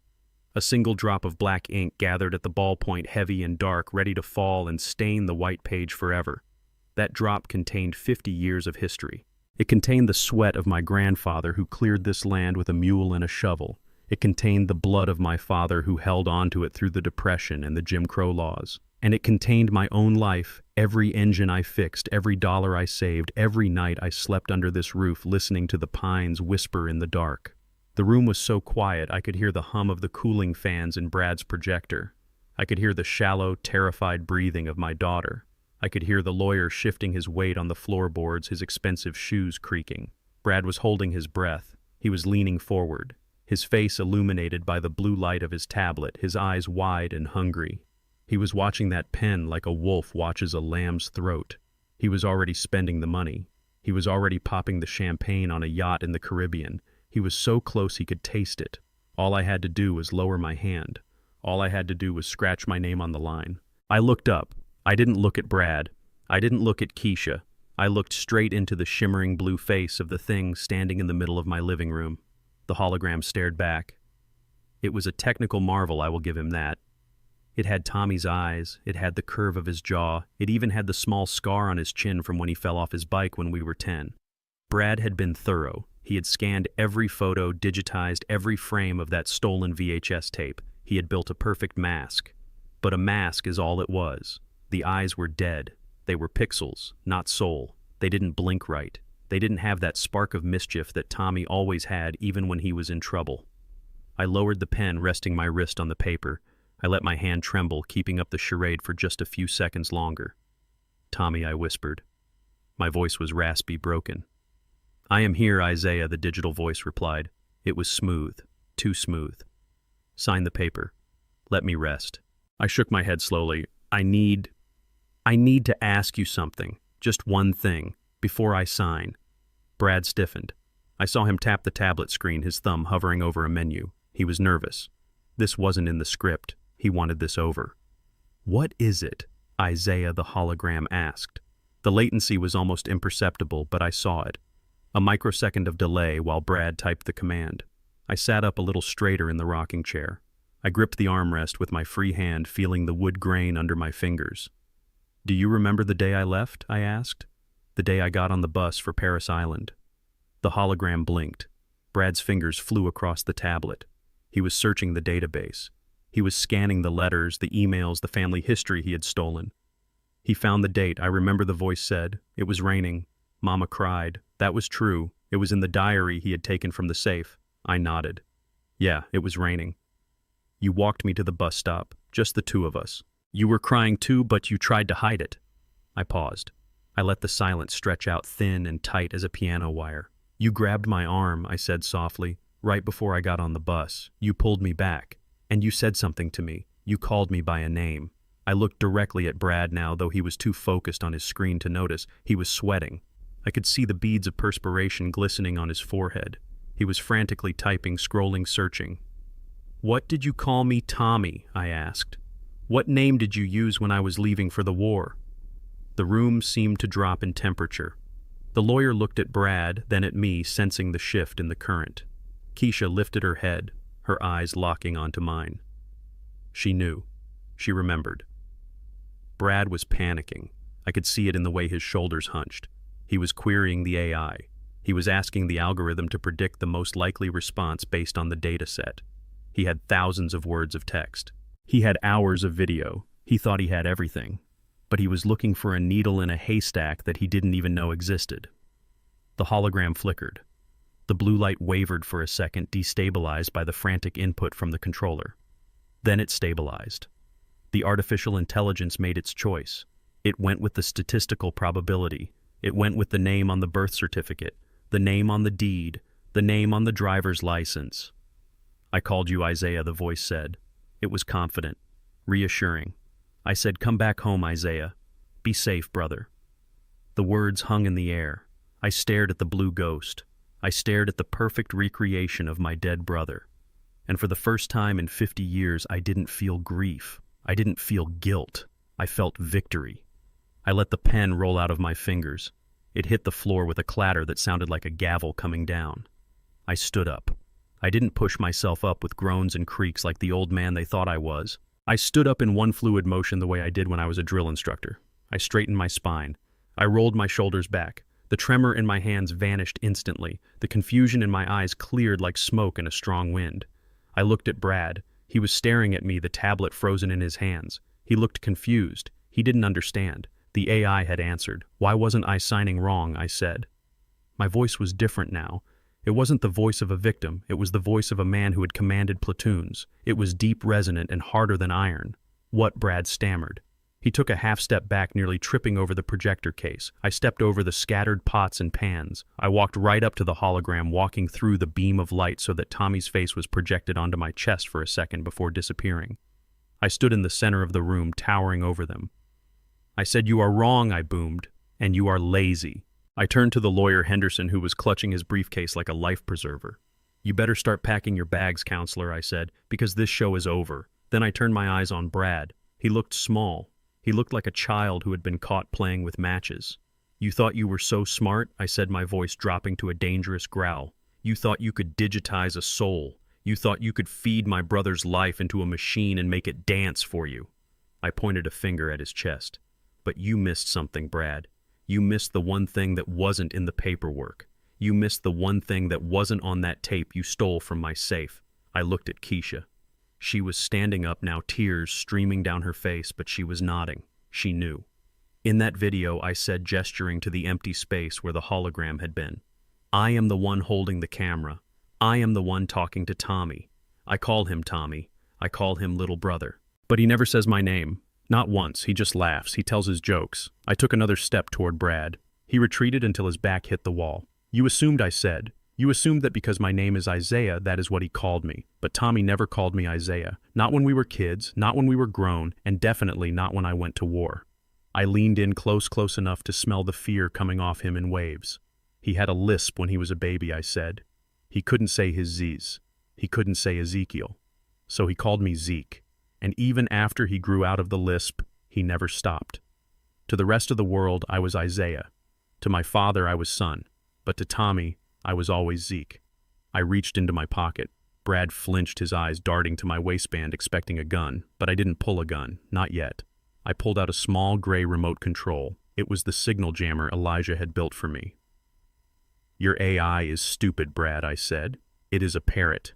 It only knows what you feed it. And you didn't feed it the truth. You fed it public records and stolen scraps. I pressed the button on the remote. A high-pitched whine filled the room, rising in frequency until it was painful. The projector sparked. The blue light turned an angry, violent red. The image of Tommy distorted, stretching and tearing like wet tissue paper. The audio coming from the speaker dissolved into a digital scream, a glitching, stuttering noise that sounded like a machine dying in agony. The tablet in Brad's hands flashed black and then sparked smoke curling from the charging port. No, Brad yelled, dropping the device. He grabbed his wrist, looking at the burn mark. The lights in the hallway flickered and died. The smart home hub on the wall sizzled and went dark. I stood in the gloom, illuminated only by the moonlight coming through the window and the dying sparks of Brad's expensive equipment. You tried to haunt me, I said. You tried to use my grief to steal my land. You tried to gaslight an old soldier. I reached under the cushion of the rocking chair. I felt the cold, textured grip of the Colt 1911. I pulled it out. The metal glinted in the shadows. I didn't point it at him. I didn't have to. I just held it at my side, a reminder of the difference between digital threats and real ones. You wanted a ghost, Brad, I asked. Well, you found one. I looked at the lawyer, then at the fake reverend. Get out, I said. They didn't wait for a second invitation. They scrambled for the door, tripping over each other in their haste to escape the crazy old man and his breaking house. But Brad didn't move. He couldn't move. He was staring at me, and for the first time he wasn't looking at an asset. He wasn't looking at a victim. He was looking at his executioner. You knew, he whispered. His voice was trembling. You knew the whole time. I racked the slide of the pistol. The sound was loud, mechanical, and final. I knew I said, "And now I am going to show you what happens to men who disturb the dead." The barrel of the Colt 1911 was steady in my hand, but I didn't point it at Brad's chest just yet. I let it hang by my side, a promise of violence that was far heavier than the gun itself. Brad was pressed against the wall, his face the color of wet ash, his eyes darting between the weapon and the shimmering blue ghost of my brother that still hovered in the center of the room. The hologram was confused. The artificial intelligence that powered it was stuck in a loop, unable to process the data input I had just given it. It flickered softly, the blue light pulsing like a dying heartbeat. "I called you Isaiah," the voice repeated, but it sounded thin now. Uncertainty had crept into the algorithm. I said, "Come back home." "You are broken," I said to the machine, "just like the man who made you." I reached into my flannel pocket with my free hand. My fingers closed around the cold plastic of the remote control Elijah had built for me. It was a simple device, a signal jammer, a dirty bomb for the digital age. Elijah had tuned it to flood the specific frequencies Brad was using to communicate with his server. It was designed to sever the connection between the puppet and the master. Brad saw the remote. His eyes widened. He knew what it was. He knew because he was a man who lived his life on the spectrum of wireless signals and hidden data. "Don't," he whispered. His voice was a dry rasp. "Isaiah, don't do it. The system is delicate. You will crash the server." I looked at him. I looked at the fear that was finally bleeding through his arrogance. He wasn't afraid of the gun. He was afraid of losing his investment. He was afraid of breaking his toy. "It is already crashed, Brad," I said. "You just don't know it yet." I raised the remote. I held it up like a detonator. "This is for Tommy," I said. "This is for dragging him out of his grave to pay your gambling debts." I pressed the button. The effect was instantaneous and violent. A high-pitched shriek tore through the room. It wasn't a sound you hear with your ears. It was a sound you feel in your teeth. It was the sound of feedback of 1,000 radio stations screaming at once. The lawyer Henderson clapped his hands over his ears and dropped to his knees. The Reverend backed away, knocking over a lamp, his Bible falling open on the floor. Keisha screamed, but her voice was lost in the electronic howl. The hologram convulsed. The image of Tommy, which had been so smooth, so carefully rendered, suddenly shattered. The blue light fractured into 1,000,000 jagged shards. His face stretched, elongating like taffy pulled apart by invisible hands.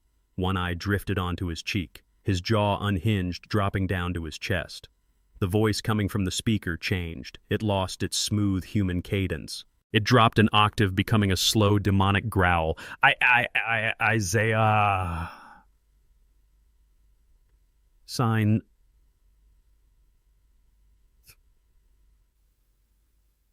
Papers.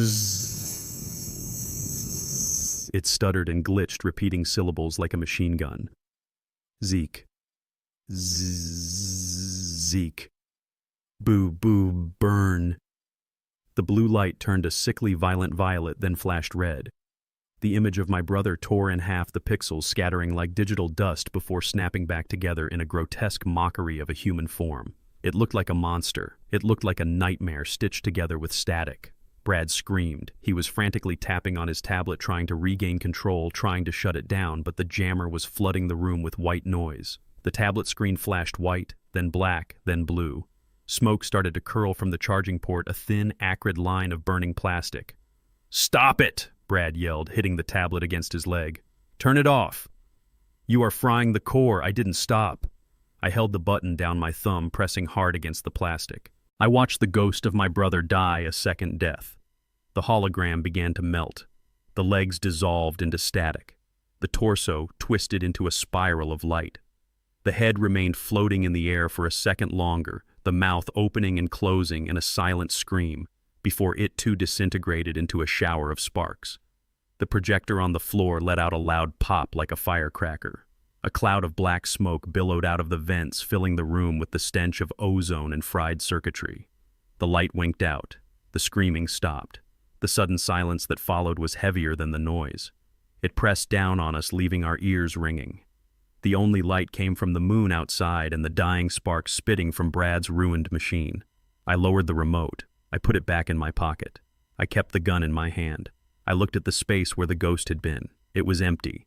Just the rug and the smell of smoke. I turned my gaze to the corner of the room where the audience had retreated. Mr. Henderson, the lawyer, was trembling. He was a man who dealt in paper and ink in the solid reality of contracts.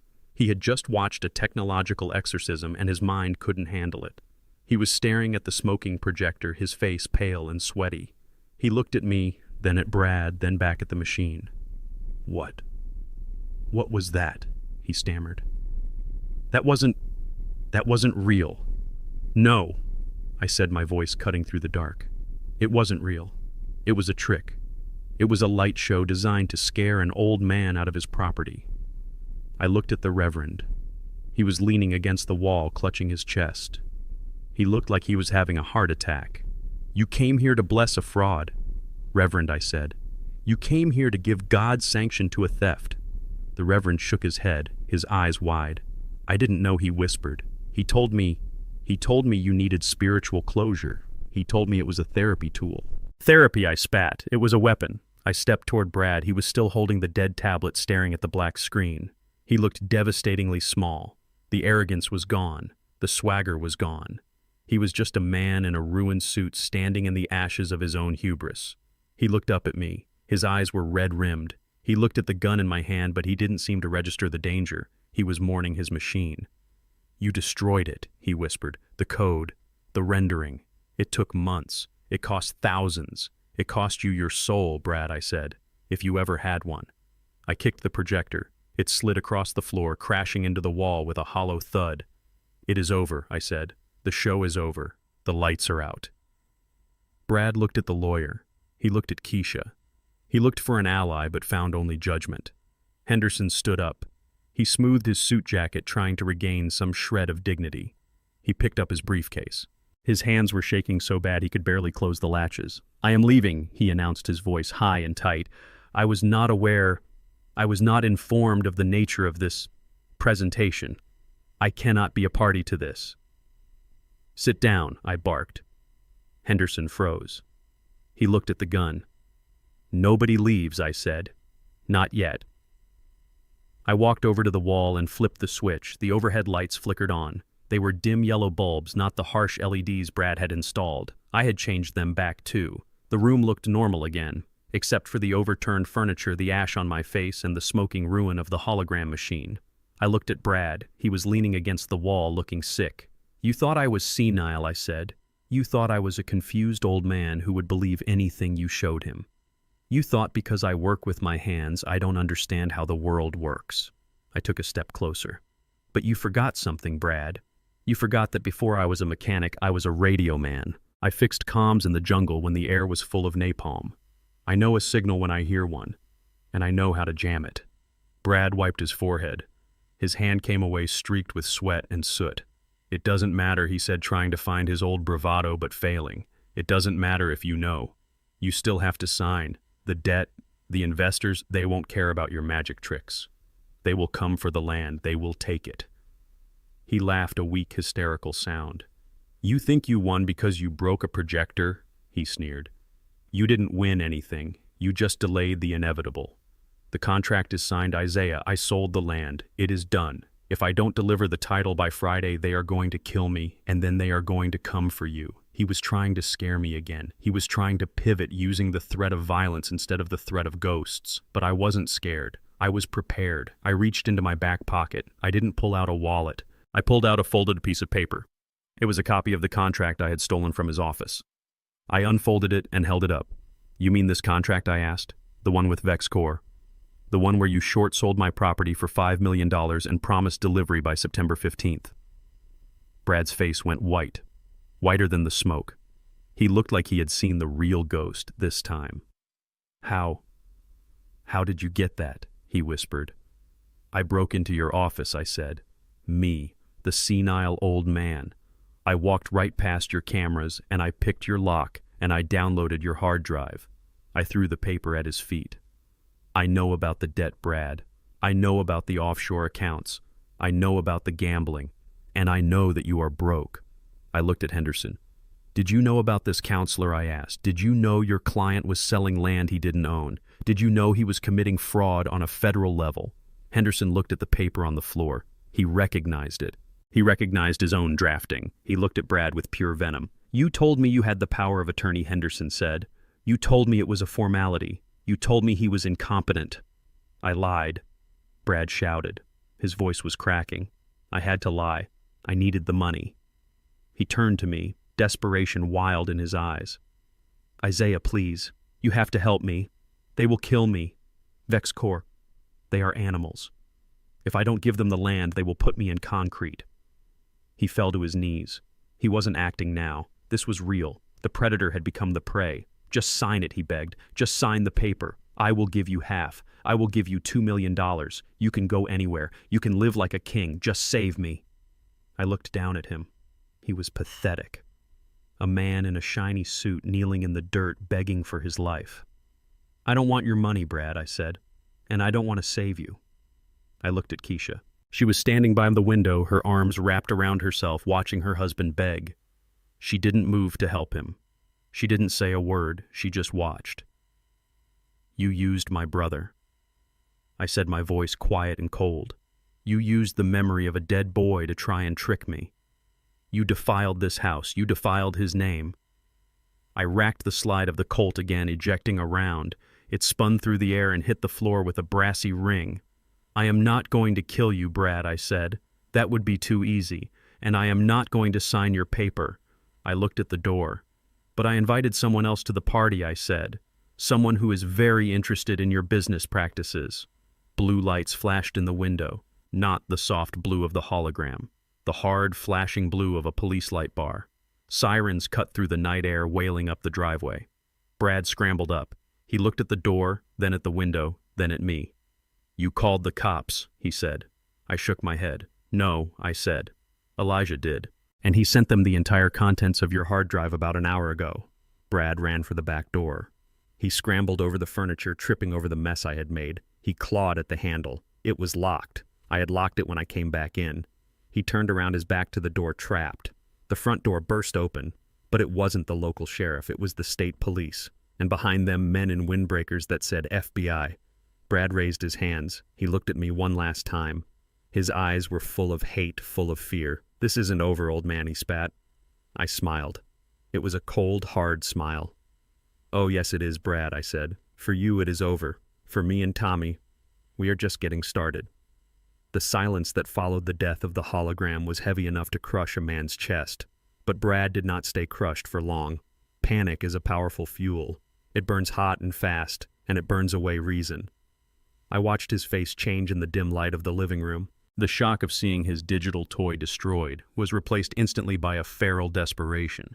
He looked at the smoking projector on the floor, then he looked at the contract still lying on the table unsigned, and finally he looked at me. He didn't see a father-in-law anymore. He didn't see an elder. He saw a wall standing between him and his survival. And Brad was the kind of man who didn't climb walls. He tried to smash through them.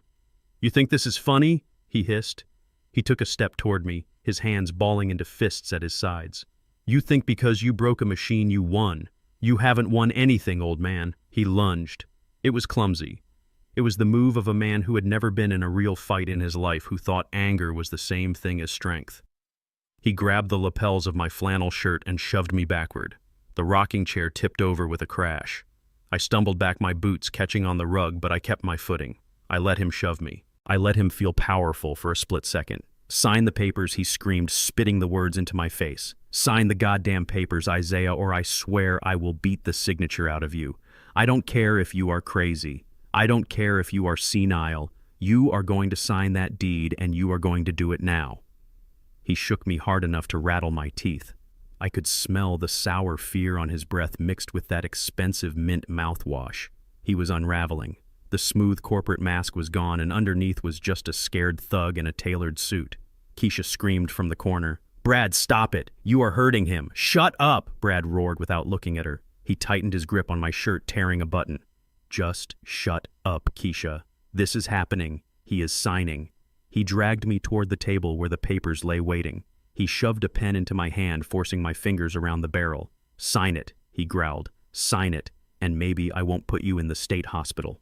Maybe I will find a nice hole for you to rot in instead." I looked at the pen in my hand, then I looked at him. I didn't struggle. I didn't fight back. Not yet. I just looked him in the eye with the calm detachment of a man who has seen true violence and knows that this tantrum wasn't it. "You want to see something real, Brad?" I asked, my voice steady. "You showed me a fake ghost. You showed me a lie. Now I want to show you the truth." I didn't use the hand holding the pen. I used my free hand to reach into my pocket and pull out the second remote. This one wasn't for the jammer. It was for the television mounted above the fireplace. The 60-inch smart TV Brad had bought me for Christmas, a gift I knew was just another way to pacify me. I pointed the remote and pressed power. The screen flared to life, filling the room with a bright, high-definition glow. It wasn't showing the news. It wasn't showing a ball game. It was showing the interior of a car. It was a wide-angle shot, grainy and black and white, taken from a camera hidden in the dashboard vent. But the audio was crystal clear. It was the interior of a Tesla. Brad's Tesla. Brad froze. He looked at the screen. His grip on my shirt loosened just a fraction. "What is this?" he whispered. "It is from this morning," I said. "While you were driving over here. While you were rehearsing your lines." On the screen, Brad was driving. He was wearing the same suit he had on now, but he looked relaxed, arrogant. He was on the phone, holding it up to his face on speaker. The voice on the other end was a woman. It wasn't Keisha. "Baby, are you almost done?" the woman asked. Her voice was sultry, demanding. "I am almost there," Brad said on the video. "I just have to deal with the old man one last time. I am bringing the whole circus. The doctor, the lawyer, the priest. We are going to put on a spook show that will stop his heart." He laughed. It was a cruel, ugly sound that echoed in my living room. "And if he doesn't sign?" the woman asked. "If he doesn't sign, I will break his fingers until he does," Brad said. "I am done playing nice. The chemical company wants the land by Friday. They want to start digging the pits next week. Once I get that signature, the bulldozers roll. We turn that 50 acres into a toxic waste dump and collect our $5 million. "And the wife?" the woman asked. Brad sneered at the road. "I told you. I am dumping her. As soon as the money clears, I am filing. She is a drag. She is just like her father, stupid, slow. I will throw her a few grand to keep her quiet, and then I am gone."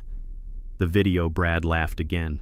"And the old man, hell, once he is in the state asylum, nobody is going to listen to him. He can rot in there. He can scream about ghosts until his throat bleeds. Nobody cares about a crazy old black man in the system. He is a ghost already."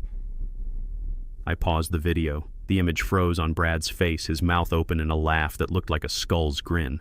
The silence in the room was absolute. It was heavier than the air before a storm. I looked at Keisha. She was standing by the window, her hand over her mouth, her eyes wide and dark, with a pain that went beyond tears. She had heard it all. She had heard him call her stupid. She had heard him plan to leave her. She had heard him admit to the chemical plant, to the abuse, to the fraud. I looked at Brad. He had let go of my shirt. He was backing away from me, his eyes locked on the frozen image of himself on the screen. He looked like he had been punched in the gut. The color had drained from his face, leaving it a sickly gray. That is AI, he stammered, pointing a shaking finger at the TV. That is a deep fake. You made that. You faked it. I shook my head. No, Brad, I said. I don't know how to make deep fakes. I fix engines. I fix radios.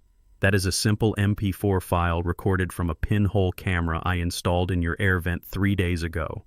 I stepped toward him. You wanted to use technology against me, I said. You wanted to use surveillance. Well, welcome to the Panopticon, son. I turned to Mr. Henderson. The lawyer was still sitting at the table, but he had stopped organizing his papers. He was staring at the TV screen, his face pale. He was a shark, but even sharks know when the water is poisoned. He knew what he had just heard. He had heard his client admit to conspiracy to commit fraud. He had heard his client admit to premeditated assault. He had heard his client admit to elder abuse. Those were felonies, and Henderson was sitting in the room with the paperwork to facilitate them. Mr. Henderson, I said, my voice hard, I believe you have seen enough. Henderson stood up so fast his chair tipped over. He grabbed his briefcase, clutching it to his chest like a shield. He looked at Brad with pure venom. You told me this was a standard competency hearing, Henderson hissed. You told me the medical evidence was sound. You didn't tell me I was participating in a criminal conspiracy. It is fake, Brad yelled, grabbing Henderson's arm. Don't listen to him. The old man is crazy. He doctored the tape. Henderson ripped his arm away. He looked at the screen again, at the undeniable reality of Brad's arrogance. I am withdrawing as counsel, Henderson said, his voice shaking. Effective immediately. I am taking my notary seal, and I am leaving. Do not contact me. Do not come to my office. If I see you again, I will call the Bar Association myself. He didn't wait for an answer. He scrambled for the door, stepping over the mess on the floor, practically running to get out of the house. The Reverend was right behind him, clutching his Bible, muttering prayers as he fled the scene of the crime. The door slammed shut, leaving the three of us alone in the room. Me, Keisha, and the man who had tried to destroy us both. Brad looked at the closed door, then back at me. He was breathing hard, hyperventilating. The walls were closing in. His plan was in ashes. His lawyer was gone. His wife knew the truth, but he still didn't give up, because he couldn't. He had dangerous men waiting for that land title, and he didn't have it. He turned back to me. The fear in his eyes hardened into something sharp and ugly. He reached into his jacket pocket. I thought he was going for a weapon, but he pulled out a lighter. A heavy silver Zippo. He snatched the deed from the table. You think you won? He said, his voice rising to a scream. You think because you played a movie, you won. He flicked the lighter open. The flame danced yellow and blue. If I can't have it, nobody can, he shouted. I will burn this whole place down. I will burn it down with you inside it, just like your brother. He wasn't bluffing. I saw the madness in his eyes. He was a cornered rat, and he was ready to bite. He moved toward the curtains, the flame held out like a torch. No, Keisha screamed, lunging for him. He backhanded her. A sharp, brutal crack that sent her sprawling to the floor. I saw red, the kind of red you see in a combat zone when the world narrows down to a single target. I didn't reach for the gun. I didn't need it. I stepped forward, my boots thudding on the floorboards. You put your hands on my daughter, I said, my voice low and terrible. Brad turned the lighter, still burning in his hand. He sneered at me. What are you going to do, old man? He taunted. Are you going to have a heart attack? I didn't answer. I closed the distance. I wasn't Isaiah the mechanic anymore. I wasn't the grieving brother. I was Lance Corporal Freeman, USMC. And I was done playing games. You put your hands on my daughter, I said, my voice low and terrible. Brad didn't hear me. He was beyond hearing. He was only seeing the fire. He was seeing the $5 million. He backhanded Keisha hard enough to send her sprawling toward the fireplace, and then he flicked the silver Zippo. The flame bloomed instantly yellow and dangerous. You think you won, he screamed, the sound raw in his throat. You think because you played a movie, you won. I will burn this whole place down. I will burn it down with you inside it, just like your brother." He lunged toward me, the lighter held out like a torch. The flicker of the flame danced in his mad eyes. He wasn't bluffing. He was a cornered animal, and fire was his only weapon left. I moved, not with the frantic speed of panic, but with the efficient economy of training. He fought with emotion. I fought with physics. He swung the lighter hand wide, aiming for my shirt. I blocked the wrist, not hard enough to break it, but enough to divert the path of the flame away from my chest. His body spun off balance with the force of his own missed swing. I felt the heat of the small fire lick the air near my chin, but the fire was harmless. Brad was the danger, not the flame. I stepped inside his guard, closing the distance. My right arm slipped low, catching his hip just as my left foot slid behind his ankle.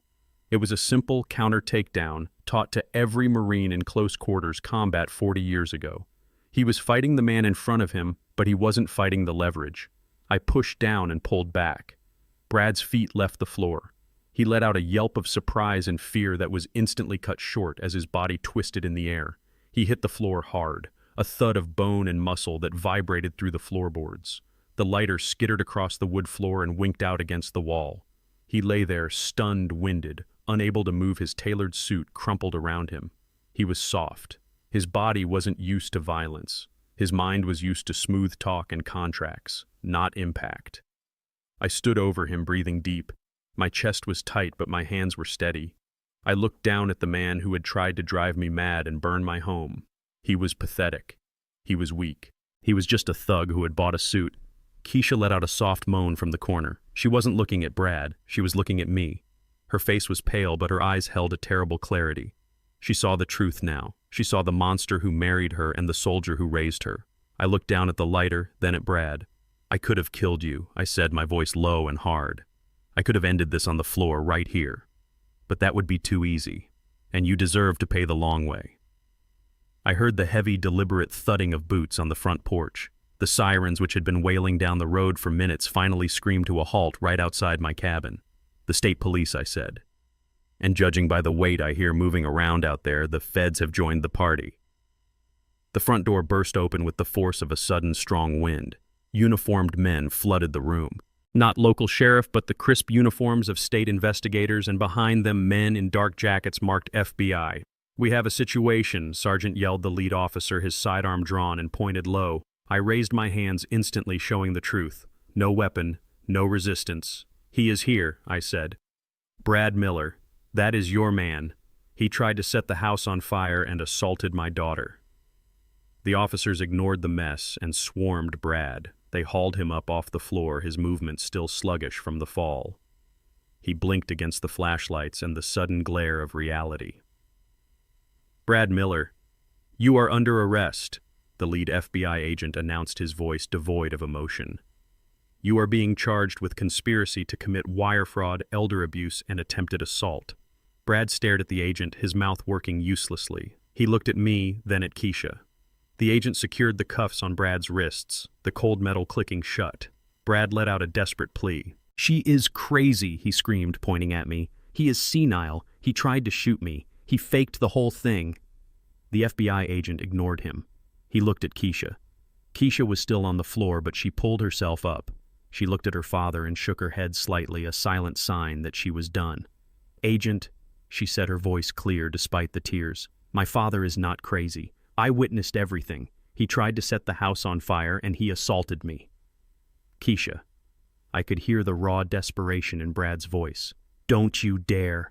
I am your husband. I am your survival."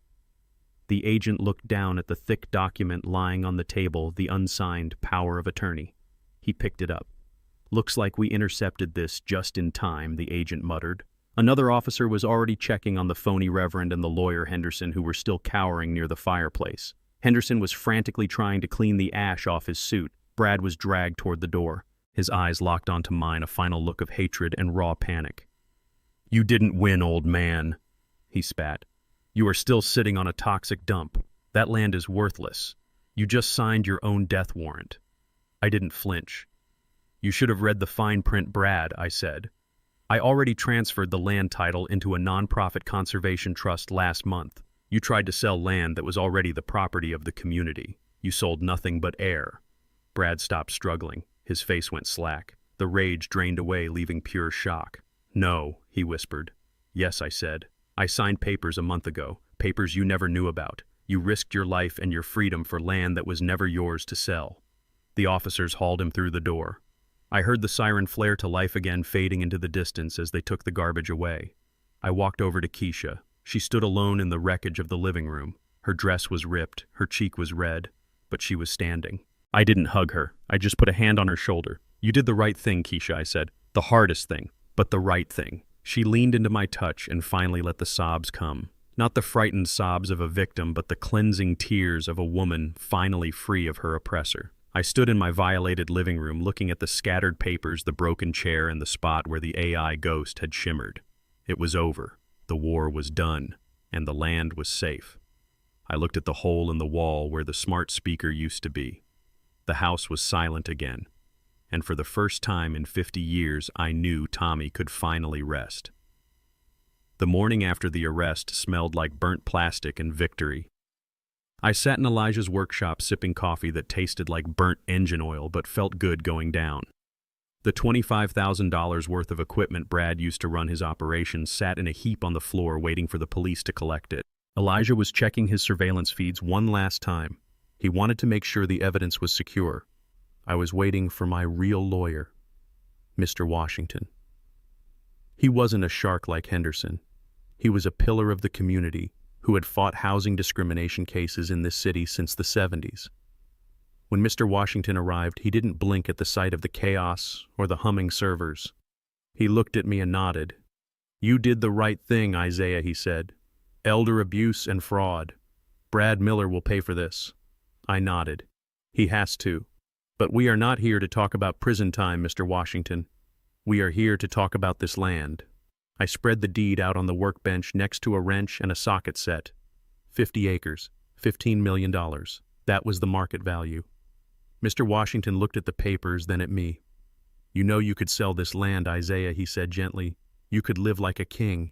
You could secure Keisha's future beyond anything she could imagine." I looked at the deed. It was old, paper thin, and brittle. It was heirs' property. It was the only thing my grandfather left us that the banks couldn't touch. I could sell it, I agreed. I could take the money. But that is what Brad wanted. He wanted to liquidate my history and turn it into cash. He wanted to turn my legacy into a transaction. I looked at Elijah, who was watching us from the console. I looked at the hole in the wall where the smart speaker used to scream. "If I sell it," I said, "I lose the war. I don't want the money, Mr. Washington. I want to secure the land forever. I want to make sure no other Brad Miller can ever touch this ground again." Mr. Washington pulled out a clean legal pad. "So what is the testament, Isaiah?" "I want to put the land into a trust," I said. "A non-profit trust. For the community. For the people Brad wanted to poison. I want to donate 40 of the 50 acres immediately. That land is for social housing for veterans who need a place to rebuild and for a community park. I want the park named Tommy Freeman Park." Mr. Washington didn't write immediately. He looked at me, studying my face. "Tommy Freeman Park," he repeated. "Your brother, the one you just saved." "My brother," I said. "He was a good boy. He was a patriot. He died defending this family from another kind of monster. He deserves a legacy that is clean, not a chemical dump." "And the last 10 acres, Mr. Washington asked. "The last 10 acres, that is where my house is," I said. "That land stays under my ownership until I die. And then it goes to the trust, too." Mr. Washington smiled. It was a genuine smile of respect. "That is a powerful declaration, Isaiah. It safeguards the land from the vultures forever." "But what about Keisha?" he asked. "She is your daughter. She is still entitled to something." I looked down. That was the hard part, the absolute hardest part of the reckoning. "Keisha chose her husband's greed over her father's trust," I said. "She chose the quick money. She chose to believe the man who called her a cow over the man who taught her how to ride a bicycle. If I give her $15 million right now, she will simply find another Brad. She will spend it all and she will learn nothing. She will never have to face the consequences of her choices." I looked at Mr. Washington. "Keisha is entitled to love and truth," I said. "Not a windfall. I will leave her the contents of my retirement accounts. The small ones. The ones Brad dismissed as worthless. It is enough for her to start a clean life. But the land, the wealth, the real power that goes to the community. Mr. Washington nodded, writing quickly now. And what about her future? Her future is up to her, I said. If she wants to prove that she is worthy of that legacy, if she wants to show me that she has built a life of integrity independent of Brad's stolen money, then we can talk about the inheritance later. But she has to earn it back, not the money. My respect. We spent the next 4 hours formalizing the documents. The speed of the process was stunning. Mr. Washington knew the zoning laws, the tax loopholes, the bureaucracy. He worked like a machine, converting my raw desire for justice into ironclad legal reality. By noon, I was signing the final deed transfer. My hand was steady this time. No tremors, no uncertainty. The pen moved across the paper, firm and final. The deed to my land, the land my ancestors fought for, the land that had nearly cost me my life, now belonged to the Tommy Freeman Community Land Trust. It was done. Mr. Washington shook my hand. Congratulations, Isaiah. You didn't just win a lawsuit. You created a legacy that will last a century. I looked at the deed. I felt a strange mix of satisfaction and emptiness. I was still alive, I was still free, but I was officially broke, and I was fine with it. I had the satisfaction of knowing Brad had nothing. I looked at Elijah. Now for the last piece, I said. Elijah was already on the burner phone. Brad's arrest had been local news. The charges were heavy, but he was probably still trying to negotiate bail. I need you to make sure he hears about this, Elijah, I said. Before he gets a lawyer who can lie to him, I want him to hear it from the source. Elijah grinned. Consider it done, Zeke. I know exactly which prison phone he is using, and I have a friend who is very good at delivering anonymous tips. An hour later, I got the report back from Elijah. Brad had just heard the news about the Tommy Freeman Park Trust. He had apparently screamed so loud they had to pull him out of the processing room. He had lost the $15 million. He had lost the land. He had lost his future. I walked out of the law office into the hot afternoon sun.